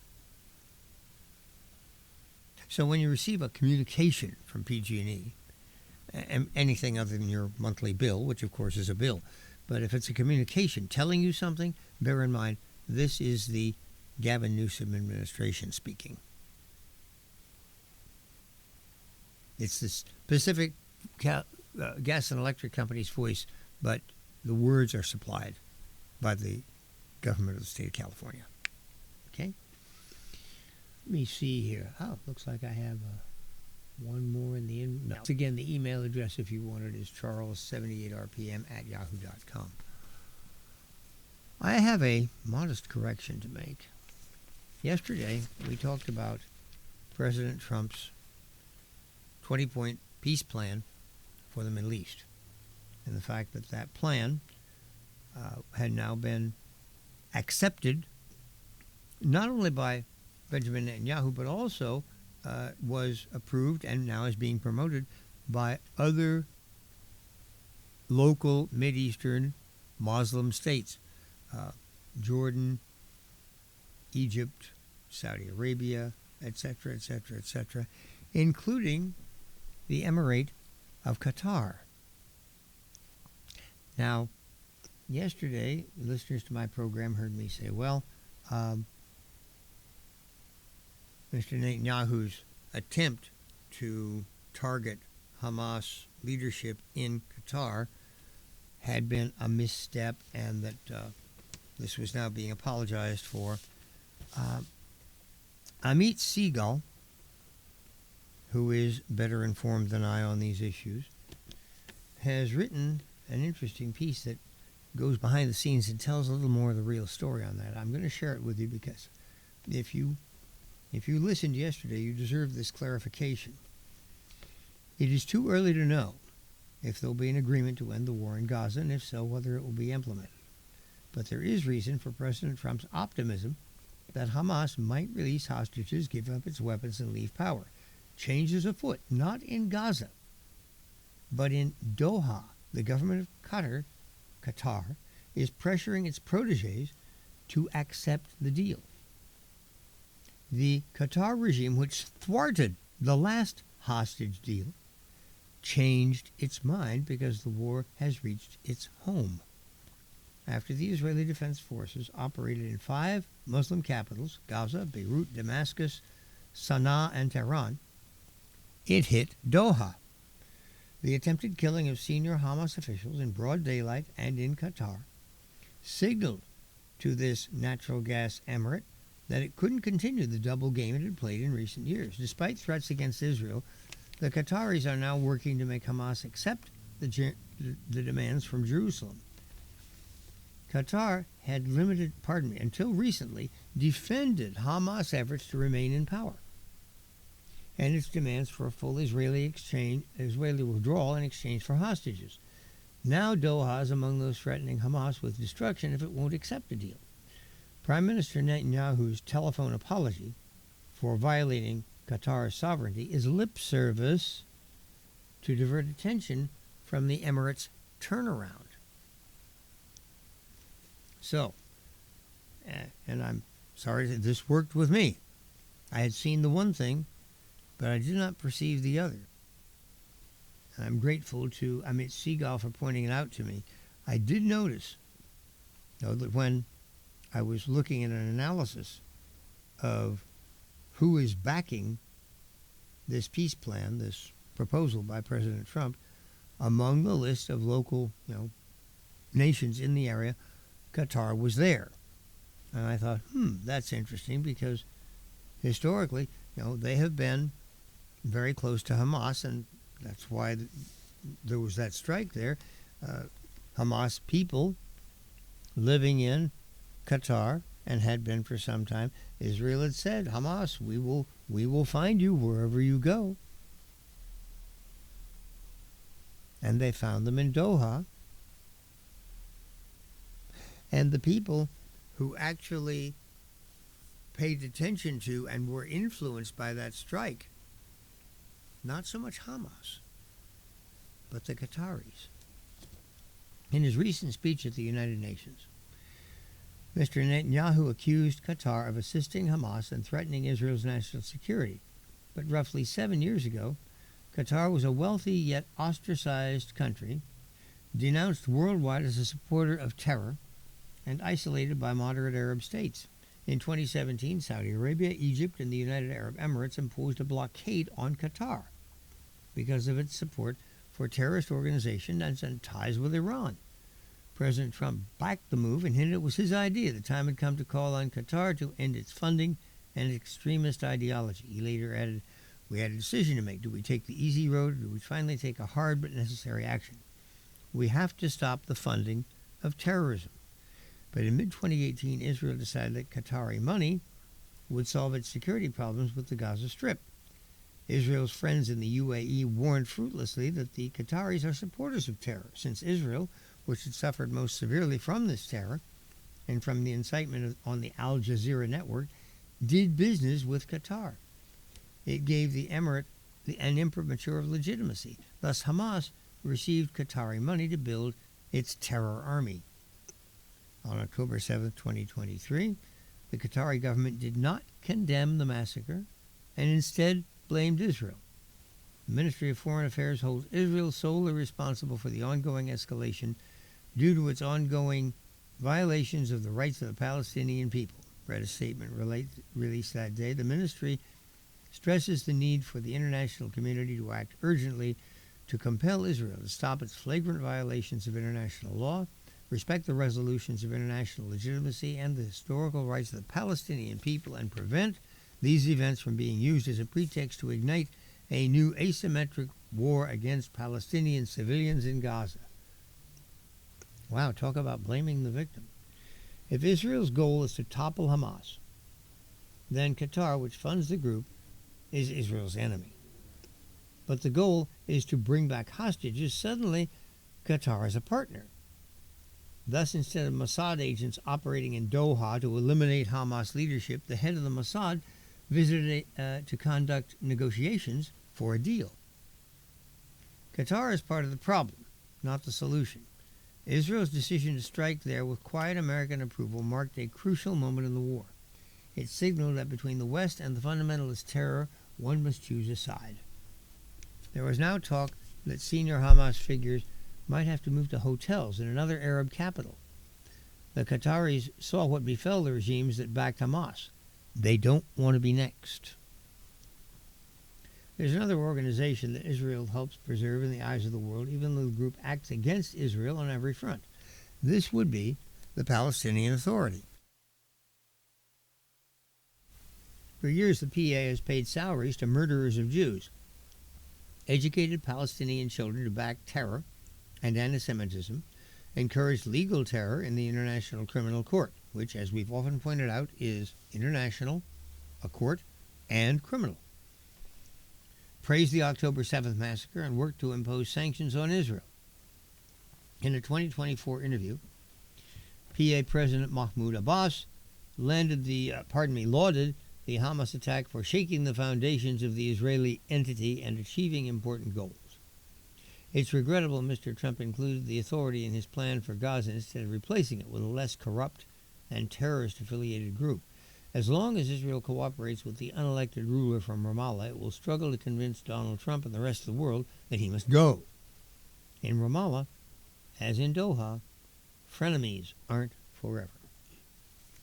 Now this answers a number of questions about Qatar and why it has done what it's done recently. By launching an attack against Hamas operatives and leaders headquartered in Qatar, Israel sent a message not so much to Hamas as to Qatar itself. If these are the people you want to get in bed with, this is the kind of thing that can happen to you. Jerk out of the fog. And the emir evidently is not quite so, well, I'll use the word, irrational as the Ayatollah. The Ayatollah, of course, well, religious fanatics act in weird ways. What can I say? But the emir of Qatar evidently is not a religious fanatic. Rather, instead, he is a normal human being who would like to remain in his current position of leadership. And he also sees, once again, the carrots. The stick was just exhibited to him one time. But the carrots, oh, they're there. This is one of the reasons why Mr. Trump can now count so many friends among the leaders of the Middle East. He has trod among them, offering American trade benefits, etc., etc., etc. And, of course, a market for their products, which, in the case of the Middle East, is primarily oil. We still do buy oil, but the main thing we've done now, if we are going to decouple Europe from Russian oil, which they've been buying for a number of years, then where are they to get the petroleum they need? The answer? The Middle East, of course. It works very well. So for Mr. Trump, this actually helps his position in not one but two areas of crisis, Gaza and Ukraine. This is one of the reasons why yesterday I was talking about this is a brilliant diplomatic action, a brilliant turn of international politics and diplomacy. It really is. Trump has outdone himself here. This is a tour de force. It was interesting. I found myself last night looking at some YouTube videos, and of course there are some up there by people who sympathize with Hamas, and they're one of them is upset. He's whimpering that Trump has put Hamas in a position of take it or leave it. And I thought to myself, yes, that's right, he has, hasn't he? And the only difference was that this cat I was looking at thought that was a bad thing. Me, I thought it was a masterstroke. The one thing that Mr. Siegel points out in his piece here towards the end is that the Palestinian Authority remains a problem, and President Trump spoke of a reformed Palestinian Authority. Well, how could that be accomplished? The one thing that would matter, a simple thing, for the Palestinian Authority to reword its basic charter to acknowledge the existence of the State of Israel. And of course, from that would follow all these other things. You no longer pay for slay. The idea that somebody who kills Jews then is given large amounts of American dollars. I mean, hard currency. They hand out real money. No, from now on, that's not going to be a behavior. There's no longer a bounty on Jewish people. That's what that comes down to, a bounty on Jews. Kill one, prove you killed him, and we will pay you. That has to end. And so does the radicalization of children from a young age, where youngsters are taught their mathematics. If Joey has 3 hand grenades and Ishmael has 5 hand grenades, how many Jews can they kill? These are the ways that questions are posed in textbooks for youngsters in the schools in that part of the world. And no, I am not exaggerating. I'm not making this up. It is literally that appalling.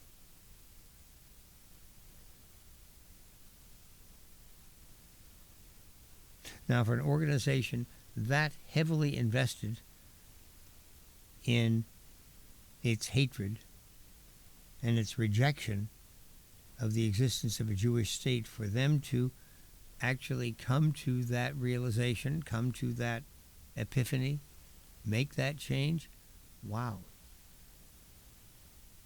We were all impressed back in 1979 when Anwar Sadat of Egypt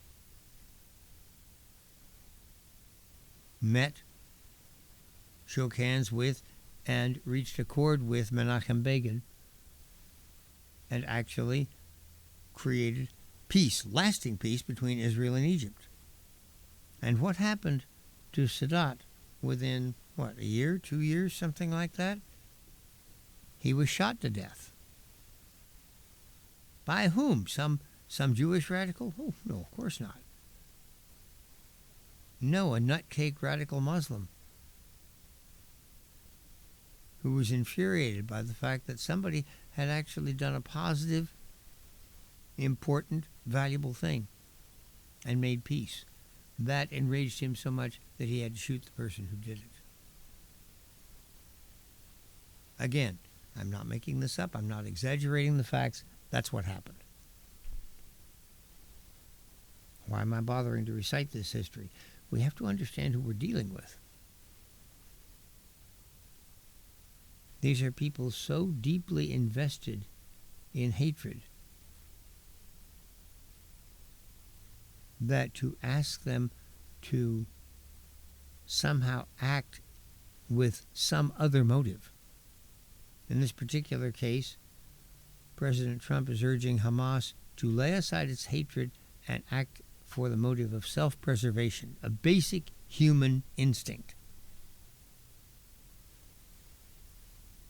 And this poor outraged guy last night, oh, the evil Trump, he's given them an ultimatum. Yes, as a matter of fact, he has.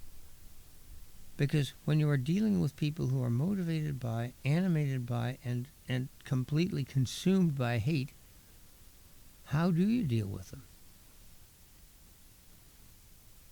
Well, one way, of course, is to simply annihilate them. And indeed, that is the alternative. That is, Mr. Trump has said, well, if we've offered them a deal here that guarantees their survival and offers a new life to the people of Gaza. And we hope they take the deal. We want them to take the deal. We want Hamas to live. But if they refuse the deal, then I will back Mr. Netanyahu and the Israeli government. They will do whatever they need to do. You know what that means?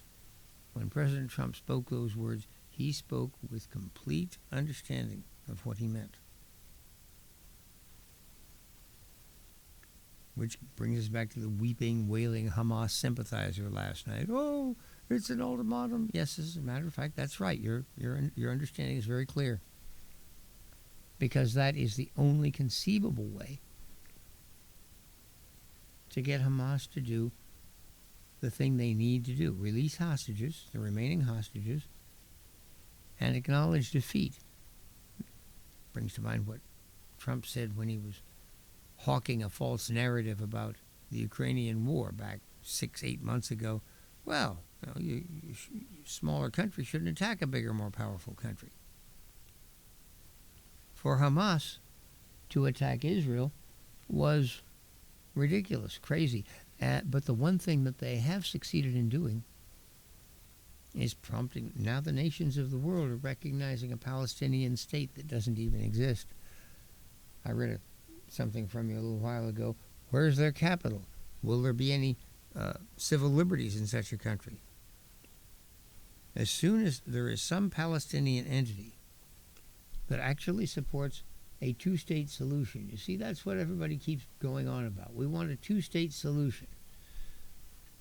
And they think they're promoting that by recognizing a Palestinian state, but no Palestinian leader accepts a two-state solution. That's what Anwar Sadat accepted. Israel, Egypt, we both exist. Yes, okay, fine. There's no Palestinian willing to say, Palestine, Israel, we both exist. Okay, fine. No, Israel does not exist. It is all Palestine. They hold that. They promote that. And anyone who recognizes a Palestinian state has to understand that is what they are supporting. And it's crazy. 6 minutes from now, I'll be back with hour number 3. It's 11 o'clock. I'm Charles Friedman. Okay, as China returns to Mao Tse-tung. Socialism is fading China. It wouldn't be the first time. After the Chinese Communist Party, the CCP took over the country in 1949. Party leader Mao Zedong set out to create a socialist paradise. He forced the farmers to sell their produce at fixed prices, nationalized industries, and abolished private property. Things went from bad to very much worse. Between 1958 and 1962, China experienced the worst famine in human history. Estimates range as high as 50 million dead. Throughout Mao's reign, many more were exiled, jailed, or killed. After Mao died in 1976, signs of a free market began appearing around the country. Some brave farmers sold a portion of their produce at market prices. In the cities, black markets emerged. Haircuts, shoe repairs, and other services were bartered for food. Instead of cracking down as Mao would have done, his successor Deng Xiaoping realized that for the CCP to survive, it had to adapt. It had to allow the Chinese people a measure of freedom. The free market is like a grapevine. It thrives wherever it's given a little room to grow. Farm yields quickly doubled and tripled. Urban shops sprang up everywhere. The more freedom the party granted its citizens, the more the nation prospered. Within 3 decades, China transformed itself from an impoverished nation to the world's second-largest economy. In that time, 800 million Chinese lifted themselves out of poverty. One of them was Jack Ma. Born in 1964, Ma, like most Chinese, grew up poor. He became an English teacher in 1988, making $12 a month. During a trip to the U.S. in 1995, Ma used the internet for the first time and recognized its potential. Upon returning to China, he founded an e-commerce company called Alibaba, providing an online marketplace for small businesses and bargain-hunting consumers to trade directly with one another. Alibaba became a huge success. Its $150 billion initial public offering in 2014 was the largest in the history of the New York Stock Exchange. Ma became the richest person in China, with an estimated worth of $25 billion. Stories like Ma's were repeated 1,000 times over. Capital poured in from around the globe. The nation's economy grew by 9% or more per year. To most, it was a thundering endorsement of the power of the free market. But that's not how China's new leader Xi Jinping saw it. It wasn't entrepreneurs like Jack Ma who deserved the credit for the Chinese miracle. It was socialism and the CCP. For Xi, the path to more prosperity was not more freedom, but more government control. So Xi slowly and deliberately forced China back toward the socialist economic model envisioned by Mao. Deeply suspicious of entrepreneurs and their independent ways, Xi decided to show everyone who was in charge. And what a better way to do that than by making an example of China's most celebrated success story, Jack Ma.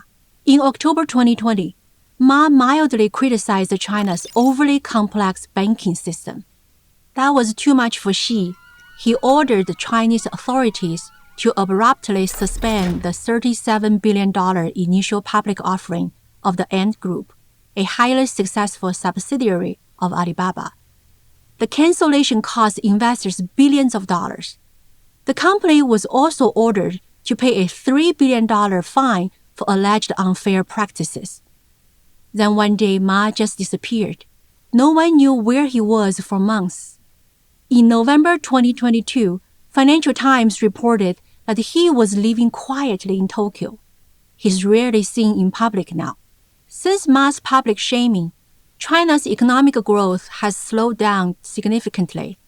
The youth unemployment rate reached 21% in June 2023 before Beijing stopped publishing the data altogether. It didn't comport with Xi's "the government knows best" philosophy. But almost no one in China is blaming Xi. No one dares. He has recently made himself president for life, which is a slightly more polite way of saying he's made himself dictator. Mao would be proud. We've been conditioned to think that China will soon surpass the U.S. as the world's dominant economic power, but that scenario seems less likely now. The China juggernaut has stalled, and stagnation is a real possibility. Xi might be getting stronger, but the Chinese economy is getting weaker. Socialism never fails to fail. I'm Helen Rowley, author of Backlash: How China's Aggression Has Backfired, for Prager University. Thank you.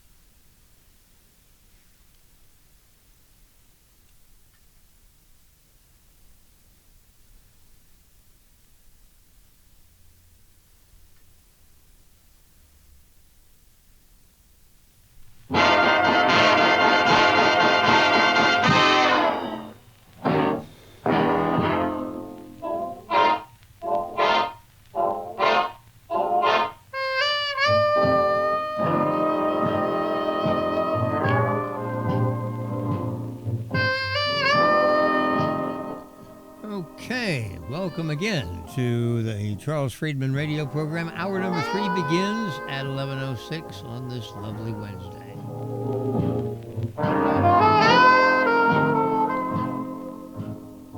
time is, well, we already got the telephone number. That's what you need. You know what time it is.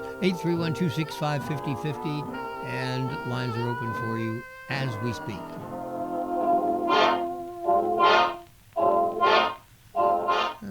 Okay, I see there's a couple more emails here. Let's see if they're just spam or...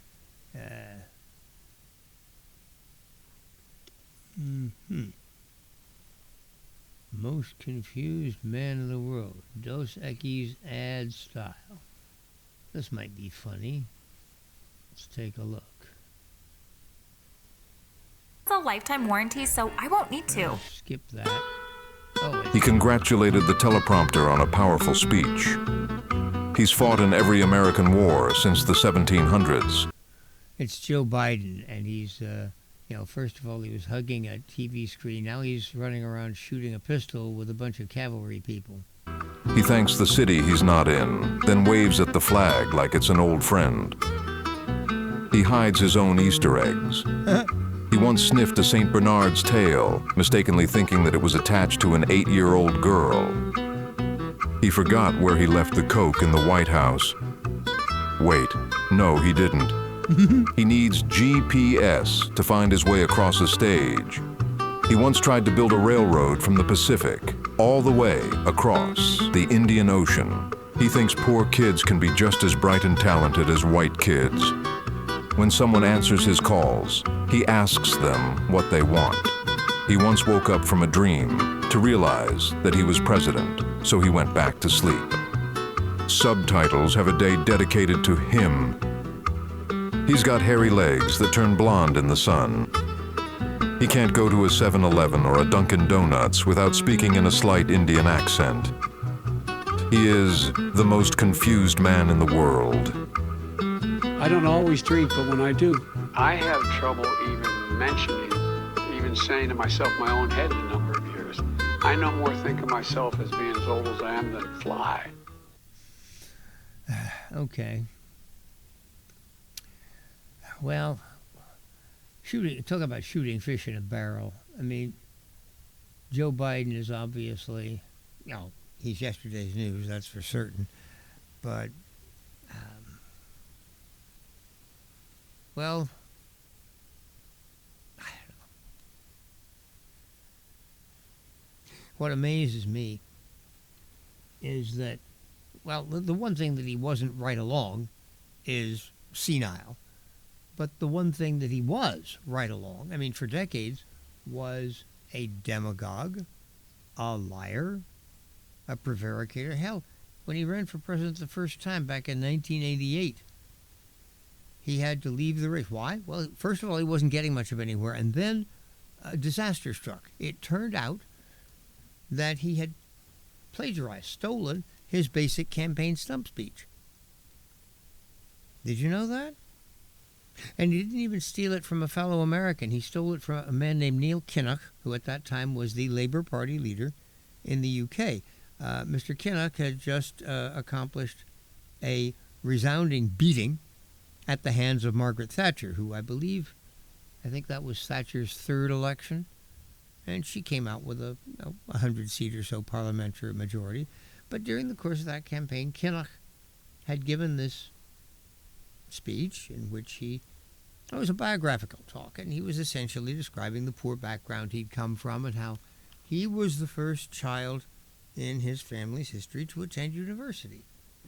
And there were other things to it.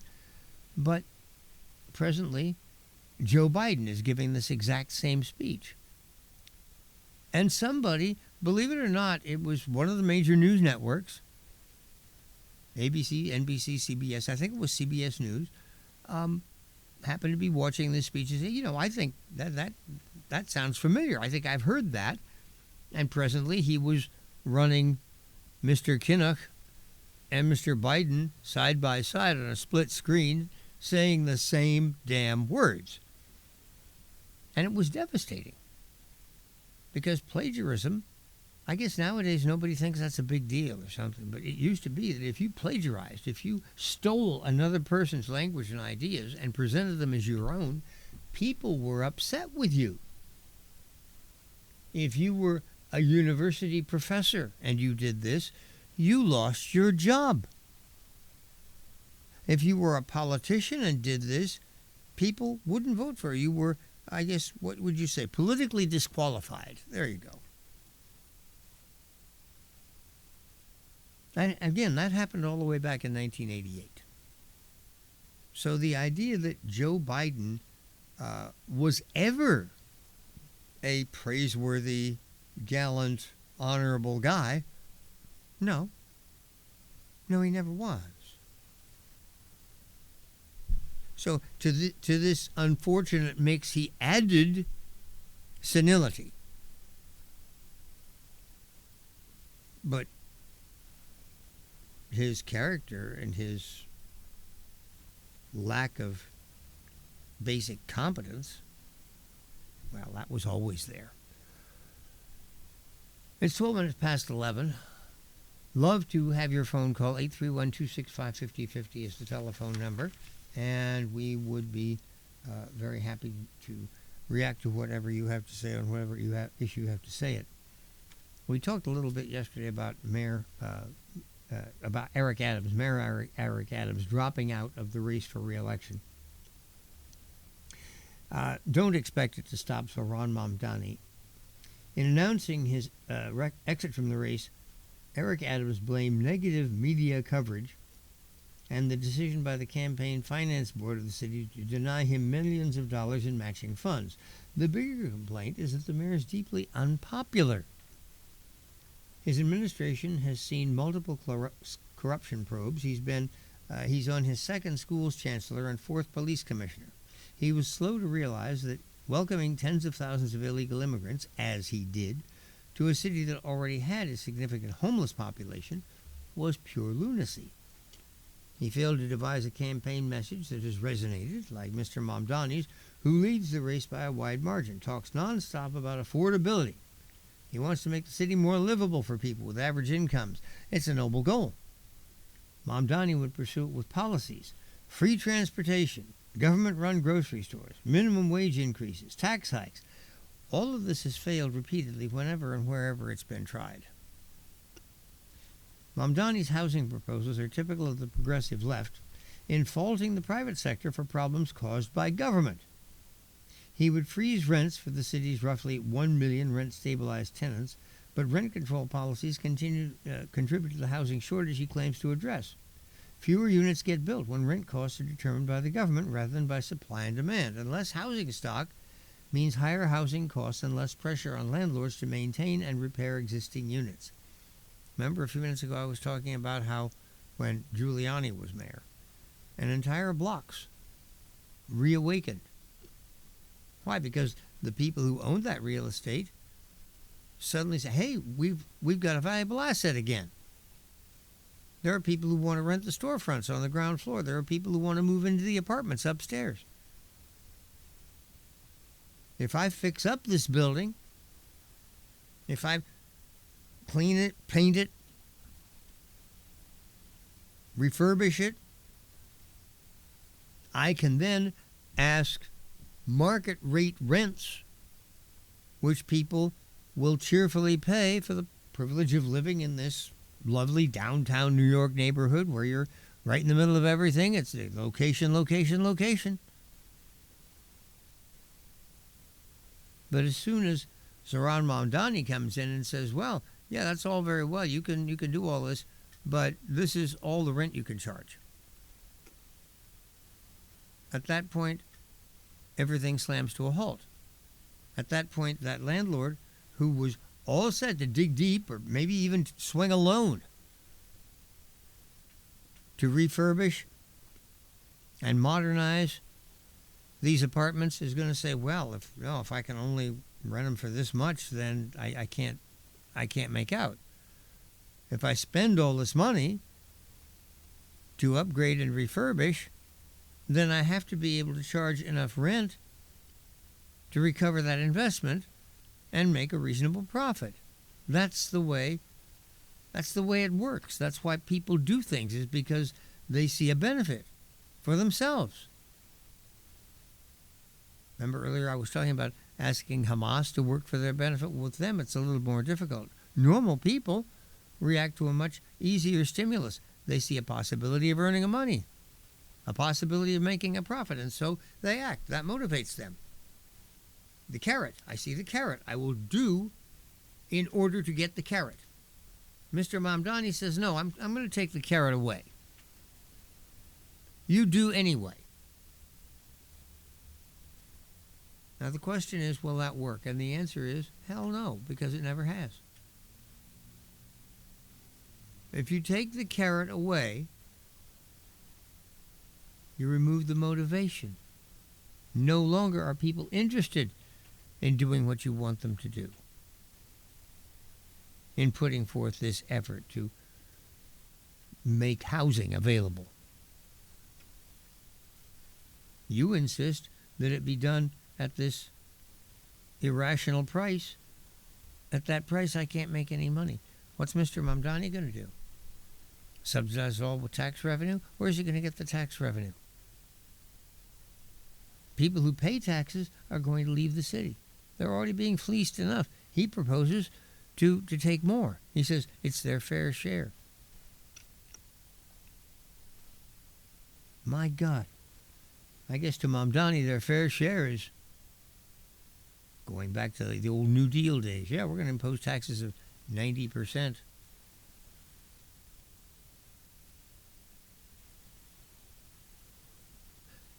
People will wheel away. Less housing stock means higher costs and less pressure on landlords to maintain and repair. It's time to unleash the public sector to build housing for the many, reads Mr. Mamdani's campaign website. We can't afford to wait for the private sector to solve this crisis. Zoran will multiply the city's production of publicly subsidized, permanently affordable, union-built, rent-stabilized homes, constructed 200,000 units over the next 10 years. History suggests that more rent stabilization isn't the solution, it's the problem. Before the building regulations that began proliferating in the 1970s, the city was far more affordable, and supply was permitted to meet demand. Writing in the Journal of Law and Economics, Harvard economist Edward Glaser and two co-authors noted that increases in demand for housing need not result in large price increases. In many places, increases in the supply of housing offset increases in demand, leaving housing prices relatively unaffected. New York used to be one of those places. As the authors explained, tens of thousands of new units were built in Manhattan during the 50s. Prices remained flat. Following the types of government interventions that Mr. Mamdani advocates, the housing stock expanded at a much slower rate and housing prices soared.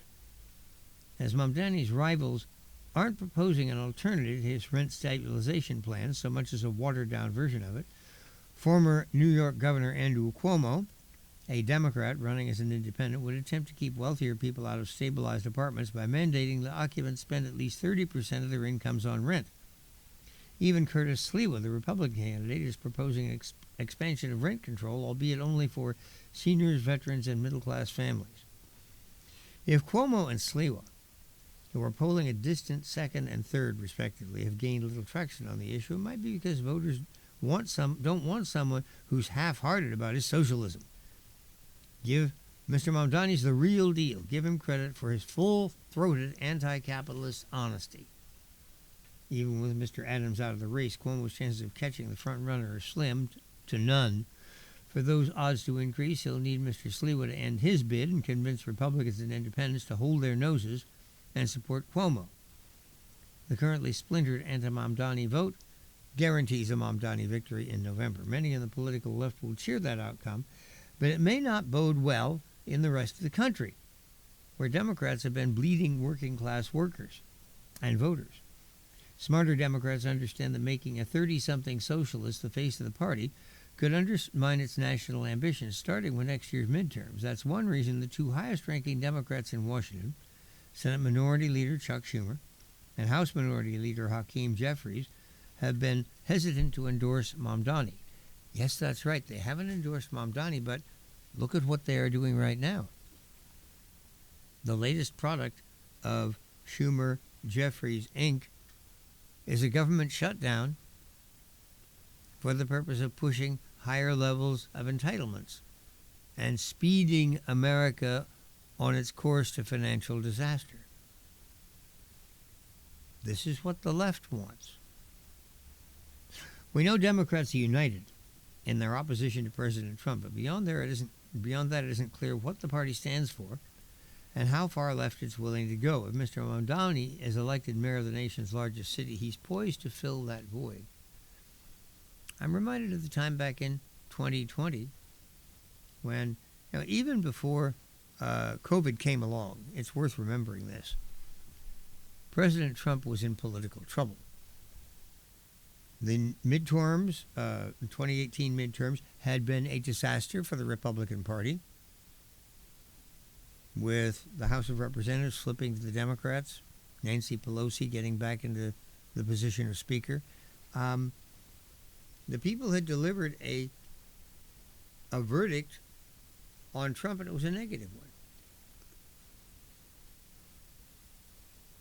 Now, by the time 2020 came around, COVID came along, people had become more aware of the good economy that Mr. Trump's policies had produced during that first administration. They were at least willing to give him a second try, but the constant sound of fingernails dragging over a chalkboard had really annoyed a significant number of voters. And bear in mind, these last three elections have all been very even contests. Mr. Trump's low point was 46%. Then I think he went to 47. Finally, 50. Not much movement there. Among the Democrats, Hillary Clinton, 48%, Biden, 51%, and with Kamala Harris, you're back down to 48 again. So these are extremely evenly divided elections. What that means is, if you lose a small number of voters, it changes the balance, because the balance is so evenly set, you see? Joe Biden, I talked earlier about, what a dishonest guy he was, but Mr. Biden had been in politics a long time. He understood the dynamics of this, that the best thing he could do was to simply say as little as possible and allow people to put their eggs in his basket. He had actually seen this 12 years ago when he was running for vice president with Barack Obama, a man who, you remember his campaign platform, don't you? Hope and change. Well, what's that mean? What does that say about federal deficits? What does that say about America's standing in the world? What does that say about safe streets? Nothing. It just says hope and change. And this is a wonderful election slogan because it is utterly nebulous. And any voter is free to then look at a picture of Barack Obama smiling at them and say, this man offers hope and change, and immediately hope and change becomes whatever they hope for and whatever change they want. And at that point, you have a formula for winning elections. In all of the elections since the Reagan era, the highest popular vote percentage was Barack Obama in 2008, running as the candidate of hope and change. He got, I think, something like 53%, 54%, 53%. And won a solid victory. So, Joe Biden had a front row seat for all of this. He saw how it worked. So he said, I'm going to do that. I'm not an inspirational character like Barack Obama. He at least had enough, I would think enough self-awareness to understand that he was not going to use hope and change. But essentially what he did was to simply speak in platitudes and boilerplate, basically not saying much of anything, which, as a senator for 36 years and then vice president for 8 years, This is something that Joe Biden knew how to do. How to say nothing and make it sound good and make it fit into 30 seconds. Yeah, that's Joe Biden. COVID actually did him a favor. He was able to stay in his basement wearing a mask, and people were able to invest Joe Biden with whatever they didn't like about Donald Trump. Well, I can vote for Biden, at least he won't do thus and so, or at least he won't say thus and so. And of course, Mr. Trump, as usual, did not help himself. He could have won both the debates with Biden, but instead he interrupted him all the time. I mean, if a guy's going to be incoherent, let him be incoherent. People will be amused. Mr. Trump was constitutionally incapable of doing that. Therefore, he lost an election to Joe Biden. Wow. That's quite an accomplishment. And Mr. Biden figured he was going to repeat it. That's why he moved heaven and earth to make sure that Donald Trump was once again nominated by the Republican Party. Why do you think they launched all those prosecutions and everything? That was the Democrats who did that. The real reason was to inflate Trump, to make it impossible for any other Republican, even an attractive, competent one like Ron DeSantis, who'd hung up a tremendous record as governor of Florida, couldn't get any oxygen. There was no way that he could buck the constant cloud of Donald Trump that Joe Biden and the Democrats produced. Mr. Trump, to his credit, took excellent advantage of this, refused to play Bugs Bunny to their Elmer Fudd, instead refused to play Elmer Fudd, instead he played Bugs Bunny. And even when he was convicted in New York City, he, by describing just exactly what he'd been convicted for and the risibility of the entire case, he was able to turn much public sympathy in his own favor. Look what they prosecuted me for. What nonsense. People looked at it and they said, yeah, you're right, it's nonsense.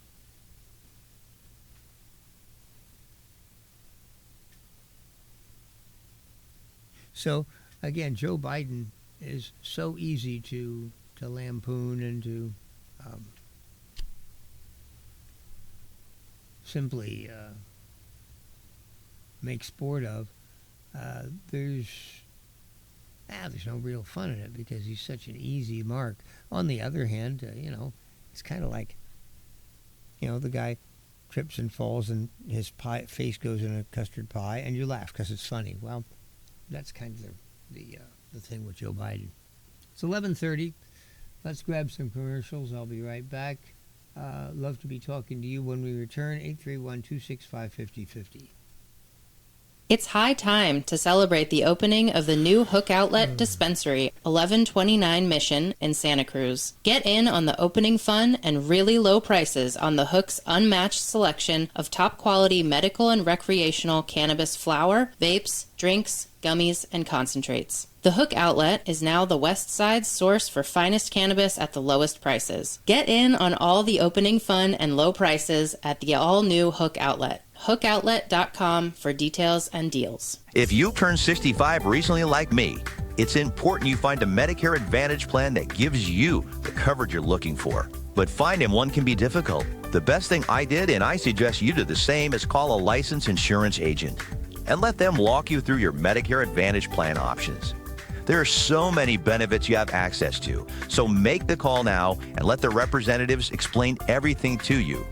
Our licensed insurance agents can offer you a variety of Medicare Advantage plans. Plus, the call is free, the information is free, and there's no obligation to enroll. We're here to make it easy for you to select a Medicare Advantage plan that may work for your needs. Finding a Medicare Advantage plan can be easy if you do what I did. Make a quick call right now to learn more. Thank you. 800-850-5360. 800-850-5360. 800-850-5360. That's 800-850-5360. Attention content producers. You can have access to a complete digital media production facility at Satellite Co-working and Digital Media Studio on Soquel Avenue. Easily rent video and audio equipment, a studio with green screen, editing suite, and audio booth, all at can't say no rates. Schedule a tour to see for yourself at satellitecoworking.com. Mention Santa Cruz Voice for 20% off your first reservation. At 11:32, yes, 11:32, we are back for our final half hour of today's program. 831-265-5050 is the telephone number, 831-265-5050.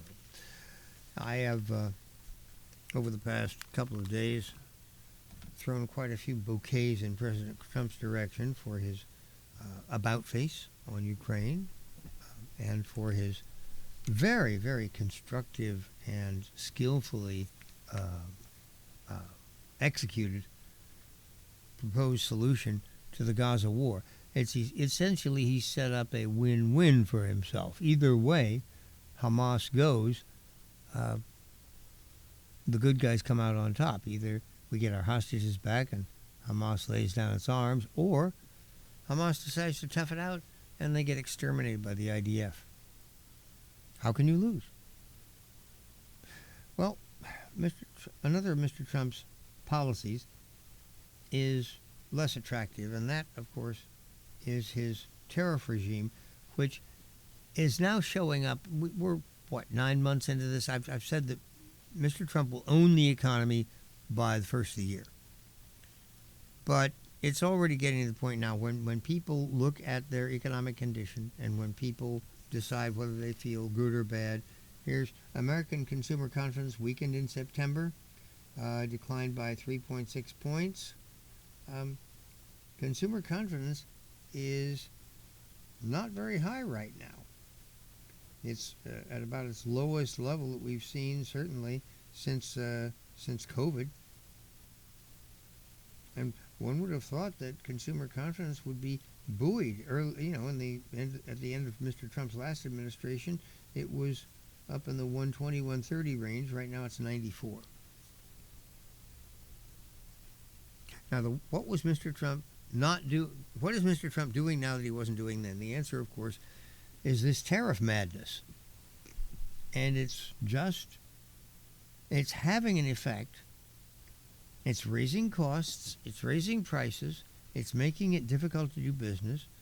I mean, the Trump giveth in the sense of regulatory relief and lower taxes, and the Trump taketh away in form of these taxes, these import taxes that are levied willy-nilly on almost a daily basis. Free traders wield two arguments against protectionism. First, they point to higher prices. Tariffs make protective items more expensive. Second, they invoke the principle of unseen. Protecting jobs or anything in one industry comes at the cost of destroying jobs elsewhere, often in higher paying and more innovative sectors. Remember, a certain measure of dollars or a certain measure of growth can only happen once and in one place. So if you take it one place, you're foregoing it in another. Both arguments are compelling, but there's a third one. Perhaps it's because it's harder to quantify. When protectionists wall off foreign competition, buyers are bound to get stuck with shoddy goods. Why do higher trade barriers result in lower quality? For the same reason that do-it-yourself haircuts make for cringeworthy yearbook photos and do-it-yourself repairs can morph into costly nightmares. Quality suffers when we substitute self-reliance and hubris for the genuine expertise of others. In everyday life, we embrace the reality that different people have different talents and abilities. Most Americans readily accept that they don't have Paul McCartney's knack for music or Shohei Ohtani's skill with a bat. That doesn't stop us from enjoying Abbey Road or gaping at towering home runs. As Beatles and Dodgers fans can attest, Our lives would be poorer if we deprived ourselves of these top-notch foreign talents. Homegrown products like the Beach Boys and Freddie Freeman are fine substitutes, but we can't expect them to write Let It Be or launch a 500-foot bomb right after striking out the side with 102-mile-per-hour fastballs. Having access to world-class talent is a blessing that shouldn't be taken for granted. Free traders might apply this insight to all aspects of foreign trade. Like individuals, different nations have unique strengths and abilities. Some stem from built-in factors. Think Colombia's climate, Hong Kong's deep harbor, Saudi Arabia's oil. Others come from painstakingly acquired skills, forged together through generations of experience. Think Swiss watchmaking, Scottish whiskey making, German engineering. Together, these factors determine which nations excel at producing. Alas, like McCartney's harmony or Otani's power, none of these strengths are easy to copy. Natural resources can't be teleported into our lands. Climate and culture can't be stuffed in a crate and shipped to our shores. The reality illustrates why protectionism is a time-tested method for eroding quality. Suppose President Trump imposes steep tariffs on Colombian coffee. Even if American farmers could ramp up coffee production by 10,000%, they would never replicate Colombia's perfect blend of coffee-making ingredients. Its subtropical climate, volcanic soil, steady rainfall, high-altitude mountains. In the end, we wouldn't merely pay more for coffee, we'd pay more for lousy coffee. The same logic applies to Mexican avocados, Italian suits, French wine, and countless other imports. World-class quality is easy to take for granted, but virtually impossible to replace. Fortunately, we don't have to settle for mediocrity. The beauty of specialization in trade is that we don't have to be the best at everything in order to enjoy the world's best quality products. Free traders ought to deploy this quality argument more forcefully when discussing the perils of protection. Quality matters to an economy in ways that price and employment statistics can't capture. When parents can't afford to buy their kids top-tier educational products due to tariffs, families suffer. When engineers can't use the world's best technology, innovation suffers. When consumers settle for second-rate knockoffs, everyone suffers. Protectionism also rots the will to build. Insulated from foreign competition, protected industries have less incentive to innovate and improve. Why strive for excellence when you can lobby politicians for protection at a fraction of the cost? It's no coincidence that the world's most protected economies are also its most anemic. The Soviet Union sealed itself behind iron walls, both political and economic. Surprise, surprise, it was hardly a fount of innovation. The atrophy from this self-inflicted withdrawal still plagues Russia to this day. Protectionists may observe that the quality of many domestic goods has improved over time. American beer has made great strides toward catching up to European brew. Fair enough, but their argument proves too much. Most brewmasters will tell you this improvement was spurred by foreign competition, not protectionist pampering. Foreign brewers pushed Americans to raise their game. This highlights another crucial aspect of the quality argument. Trade doesn't merely give us access to top-notch foreign goods. It ensures the quality that our domestic goods keep improving. In a nutshell, protectionists brag of strength, but they sap it. True strength is the power to make world-class goods, tariff or not. The key to a strong economy is letting markets, not politicians, determine where excellence lies. Free trade gives us access to the best the world has to offer. Protectionism forces us to settle for less. In a globally competitive market, that's a luxury no nation can afford. I have something here that looks like maybe a couple of laughs. It says here, fun with the shutdown. Now, we already talked, I believe, in the first hour about the politics of the government shutdown. Now in its first day, day one.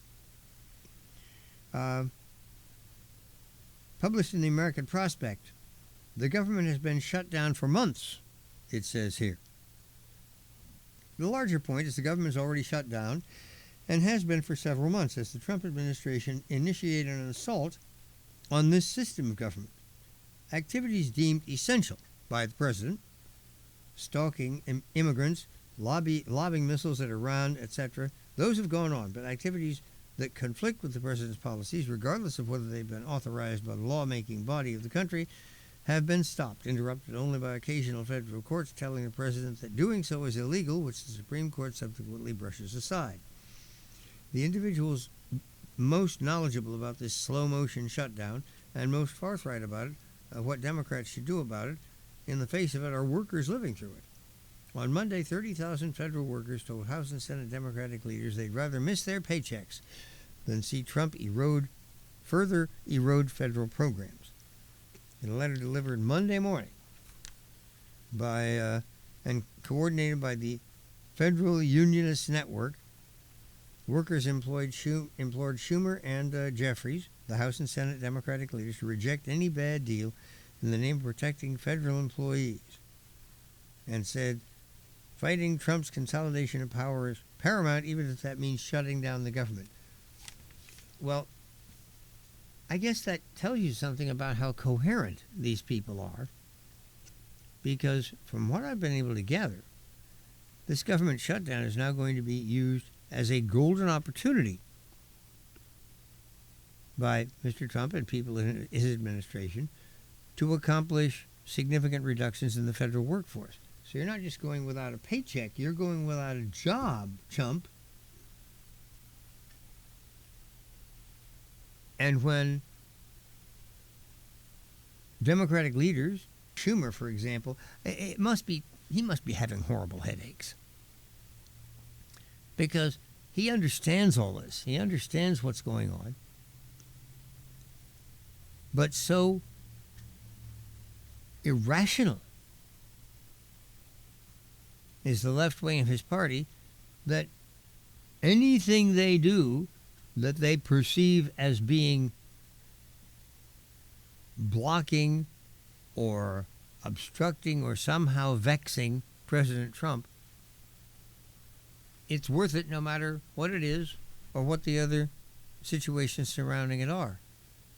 At this point, Mr. Trump is cheerfully saying, please, please don't throw me in the briar patch. And the Democrats are doing it.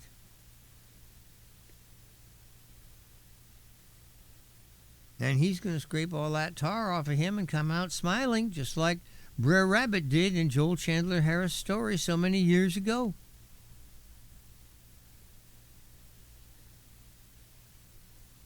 And the overwhelming majority of the federal employees who wound up getting pink slips, and this is not going to be like previous government shutdowns, where everybody got furloughed and then everybody came back and everybody got all their back pay. No, this time the Office of Management and Budget is out to actually accomplish serious reductions in the federal workforce. This shutdown is going to be used as a vehicle. And a lot of people who've been in government jobs for, they're going to find out they're going to have to go get honest jobs in private industry. That's what's going to happen to them. And they're going to be yelling and screaming about it. But they will have been the ones who will have facilitated the policy. I was talking with this about this with Celeste the other day, and she was scratching her head. She says, well, this doesn't seem rational. How do you explain it? And first of all, I had to agree with her. She was right. It isn't rational. Well, then she said, how do you explain it? What's the driving force here? What's making this happen? Trump derangement syndrome. Donald Trump lives rent-free in a lot of people's heads.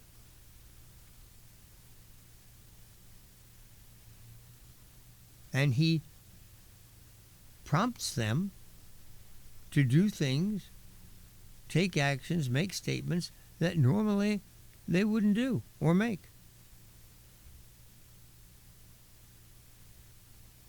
It's all because of their absolute hatred and loathing for Donald Trump. Now, for a long time, we've all heard the adage, if you invest a significant amount of hatred in somebody, you're essentially allowing them to own you.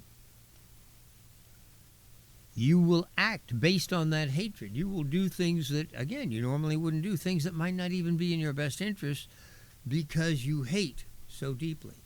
This is what Hamas does, insofar as the Jews are concerned. They don't act in the best interest of the Palestinian people. They don't even act in the best interest of themselves. They act in the interest of their hatred. That's what the driving energy in the Democratic Party is right now. A hatred, a visceral reaction to President Trump so compelling that it is now placed in the position of taking self-destructive action.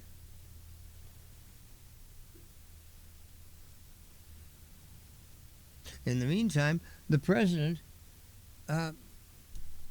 sat down, met with them, listened to what they were asking for, said, "This is ridiculous. You're not being serious." Which is true. Which is objectively true, in my opinion anyway. And in the meantime, Mr. Trump is now proudly playing the role of peacemaker. Oh, it was so funny watching that poor schnook on YouTube last night. Now, he was outraged. Donald Trump signaling that now is the time to give him the Nobel Prize for peace. Buddy, if Mr. Trump can pull this off, he will have earned it. He may not get it because, once again, you're talking about people who loathe and despise Donald Trump so much that if he cured cancer tomorrow, they'd say it was a hoax. But golly, if this works, and Trump has aligned the ducks very, very carefully, it's not just the United States putting this forward, it's the United States and the entire concert of Middle Eastern Arab nations putting this forward, including Qatar, which has been a Hamas client, but no longer. They've switched sides. I'd have to say it was a combination of Mr. Trump's diplomacy, dollar diplomacy. Hey, look what we can do for you. That and that Israeli strike. Yeah, you want to give Hamas, safe haven in your country? Take a look at those buildings in Iran where their head generals and things were living. Notice where the holes are. We could do that in your country too, and now we're going to. They only had to do it once. Wonderful attention getters the Israeli forces are. Anyway, again, while all of this drama about the shutdown plays out, essentially on, at a lower venue, Mr. Trump now has brought his peace plan forward, gotten the Arab states in the Mideast on board to agree to it, then presented it to the Israeli Prime Minister, gotten him to agree to it, and now, of course, the ball is in Hamas court. And he said, okay, we'll give you 3-4 days. Doesn't expect him to make an immediate decision. You take some time to think about it. But by this weekend, today's Wednesday, by Saturday, Sunday, but by the time we get together again on Monday, we're going to have an answer. And we'll know which way Hamas has chosen. I wonder if the government shutdown will be over by then. You see, it'll be interesting to see which of these happens first. We know Mr. Trump has given Hamas a finite amount of time to study this peace plan and come back with their reaction to it. Now, obviously, there is no finite amount of time attached to this shutdown. It is completely dependent on just exactly how much damage Mr. Schumer wants to sustain before he finally goes to the screaming memes of his own party and says, we must knock this off. Again, I'm reminded of what happened to Ted Cruz back in 2014 when he engineered a government shutdown and it was a fiasco. And Cruz and the Republicans were getting more and more unpopular every day, and finally, somebody, Mitch McConnell, I guess, finally managed to talk Cruz out of it. But terrible damage had been done, and then we were delivered. You know, you've seen The Wizard of Oz. You know how the Wicked Witch gets them to go through the poppy field, and they all fall asleep in the poppies, and they're going to, get covered up by snow and be there forever. But then and they're all going to be there forever. But then the snow comes. Glinda sends the snow, and kills the effect of the poppies, and they all wake up. Well, that was, in that particular case, it was Glinda, the good witch, who did that. But Oz and Glinda and all those are fictitious. No, it was the real Lord who operated to save the Republicans from that stupid shutdown back in 2014, when he sent deliverance. What was that, Charles? Do you remember? If you were around at the time, you must. This is not that long ago, 10 years ago, 2014, the Obamacare website rollout. It had been touted for weeks. Oh boy, you'll be able to go on the web. Here's the day it opens. You'll be able to go on this website and enroll in Obamacare and get your plan for pennies, nickels, and dimes, or what. Utopia on a stick. And when people went to the website and tried to use it, it immediately crashed and stayed crashed for several weeks. By the time that rather high visibility fiasco had played out, people, praise God, had forgotten about the government shutdown. They'd seen something far more impressive, far more embarrassing, and far more personally affecting to them. Government shutdowns don't affect that many people. Most people don't have regular daily interactions with the federal government, but millions of people wanted to sign up for Obamacare. And every single one of them could not do it. Ooh, boy. Well, you cannot count on divine deliverance.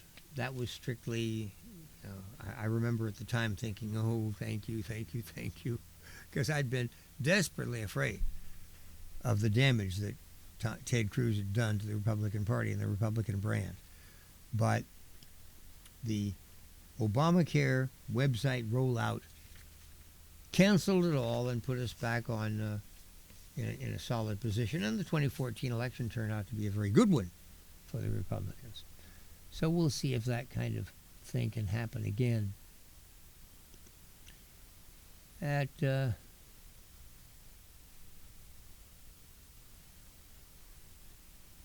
me see here. As shutdown begins, some Democrats are ready to cave.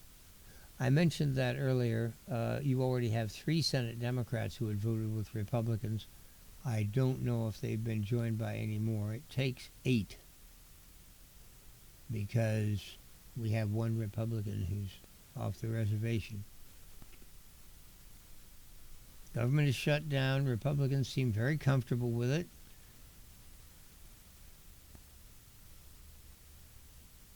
Hours before the midnight spending deadline, Republicans blocked a spending proposal from Democrats that could have funded the government extended subsidies for health care programs given people say they need ahead of open enrollment. Well, again, this is all about extending the COVID emergency measures at tremendous cost. Democrats simply want to shovel more money out the door. Not every Democrat was on board with the leadership strategy of blocking the Republicans' bill. 3 senators who caucused with the Democrats voted with the Republicans, bringing the final tally to 55-45, short of the 60-vote threshold. The trio of Democrats who voted with the Republicans weren't a complete surprise. Senator Angus King of Maine, an independent who caucuses with the Democrats, he said he was concerned with the ramifications of shutting down the government. Senator John Fetterman, Democrat of Pennsylvania, who said he wouldn't vote for the chaos of shuttering the government. He's been clear all along he disapproves of any strategy that uses a shutdown as a bargaining chip. His suggestion to Democratic colleagues who want to change health care policies was simple: win elections. Senator Catherine, that's her first name, Catherine Cortez Masto of Nevada, perhaps the biggest surprise, joined King and Fetterman in supporting the GOP proposal. After the vote, she told reporters she wanted to avoid a costly shutdown that would hand Nevada and hand power over to a reckless administration. We should be working on bipartisan solutions to address a living health care crisis. That doesn't mean we should be swapping one group of Americans to harm another. Other Senate Democrats voted against the GOP spending bill Tuesday night. Several others would quickly grow uncomfortable with their party's position as time went on. 10 Senate Democrats used to advance a similar GOP spending bill in March, including Schumer. There was a group of Democrats on the Senate floor Tuesday night who spent considerable amount of time talking with one another before they finally voted against the Republican bill. These included Chris Coons of Delaware, Ruben Gallego of Arizona, Kristen Gillibrand of New York, Maggie Hassan and Jeanne Shaheen, both of New Hampshire. Let me see. 1, 2, 3, 4, 5. Well, 5, if you added those to the 3 that we already have seen, that would be 8. That would do it. That would be enough. 5 more votes. So, Coons of Delaware, Gallego of Arizona, Gillibrand of New York, and New Hampshire's 2 Democrats, Maggie Hassan and Jeanne Shaheen. I wonder. You see, if those 5 Democrats break ranks with the Democratic leadership, at that point, the shutdown would end, but Schumer would not have caved in, so he can still go back to his ardent left-wing friends and say, "Look what I did. I was totally cool. I stood there and let the train run over me." Meanwhile, President Trump and Republicans have shown no sign of changing their position. They insist Democrats need to pass the House continuing resolution. Well, there's no reason why they should change their position. They're not the ones who started this mess. Trump suggested Tuesday that Democrats should fear what he and his administration could do during a shutdown. We can do things that are irreversible, that are bad for them. Why are you talking about that, Mr. Trump? That's not the kind of thing you do. You simply keep your mouth shut, and then when the time comes, you do it. You don't run your mouth. Schumer is complaining, "I'm concerned about people's health care." That's what Democrats are concerned about. You're concerned. The money isn't going to health care. It's going to insurance companies. And it's simply about increasing the size and scope of the federal government, something the Democrats view as a baseline objective of theirs, even when we're running into debt that we can't force. It's just unbelievable. The incredible incompetence of Democratic policymaking right now.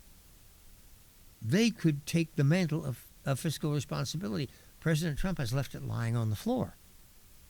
All they have to do is pick it up. But oh no, they consistently are even worse than the Republicans. And again, there's nobody's riding in on a white hat to make it all better. Nor will there be. It's it's noon. I'll see you tomorrow at 9:06. Thank you very much for listening. Have a great day.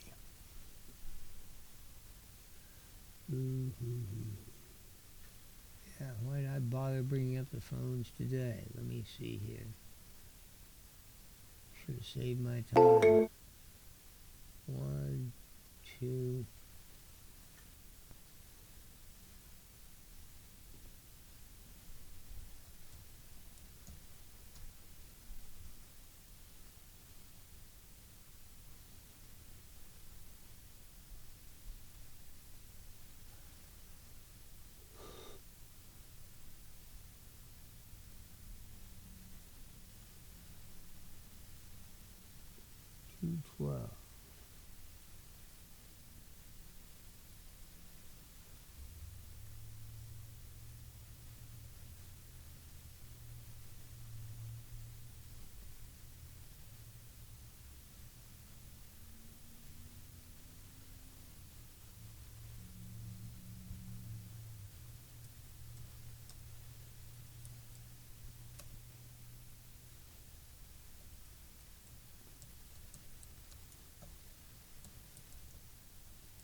Okay, well, there's nothing else you can do.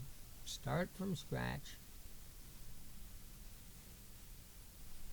212. Uh-huh.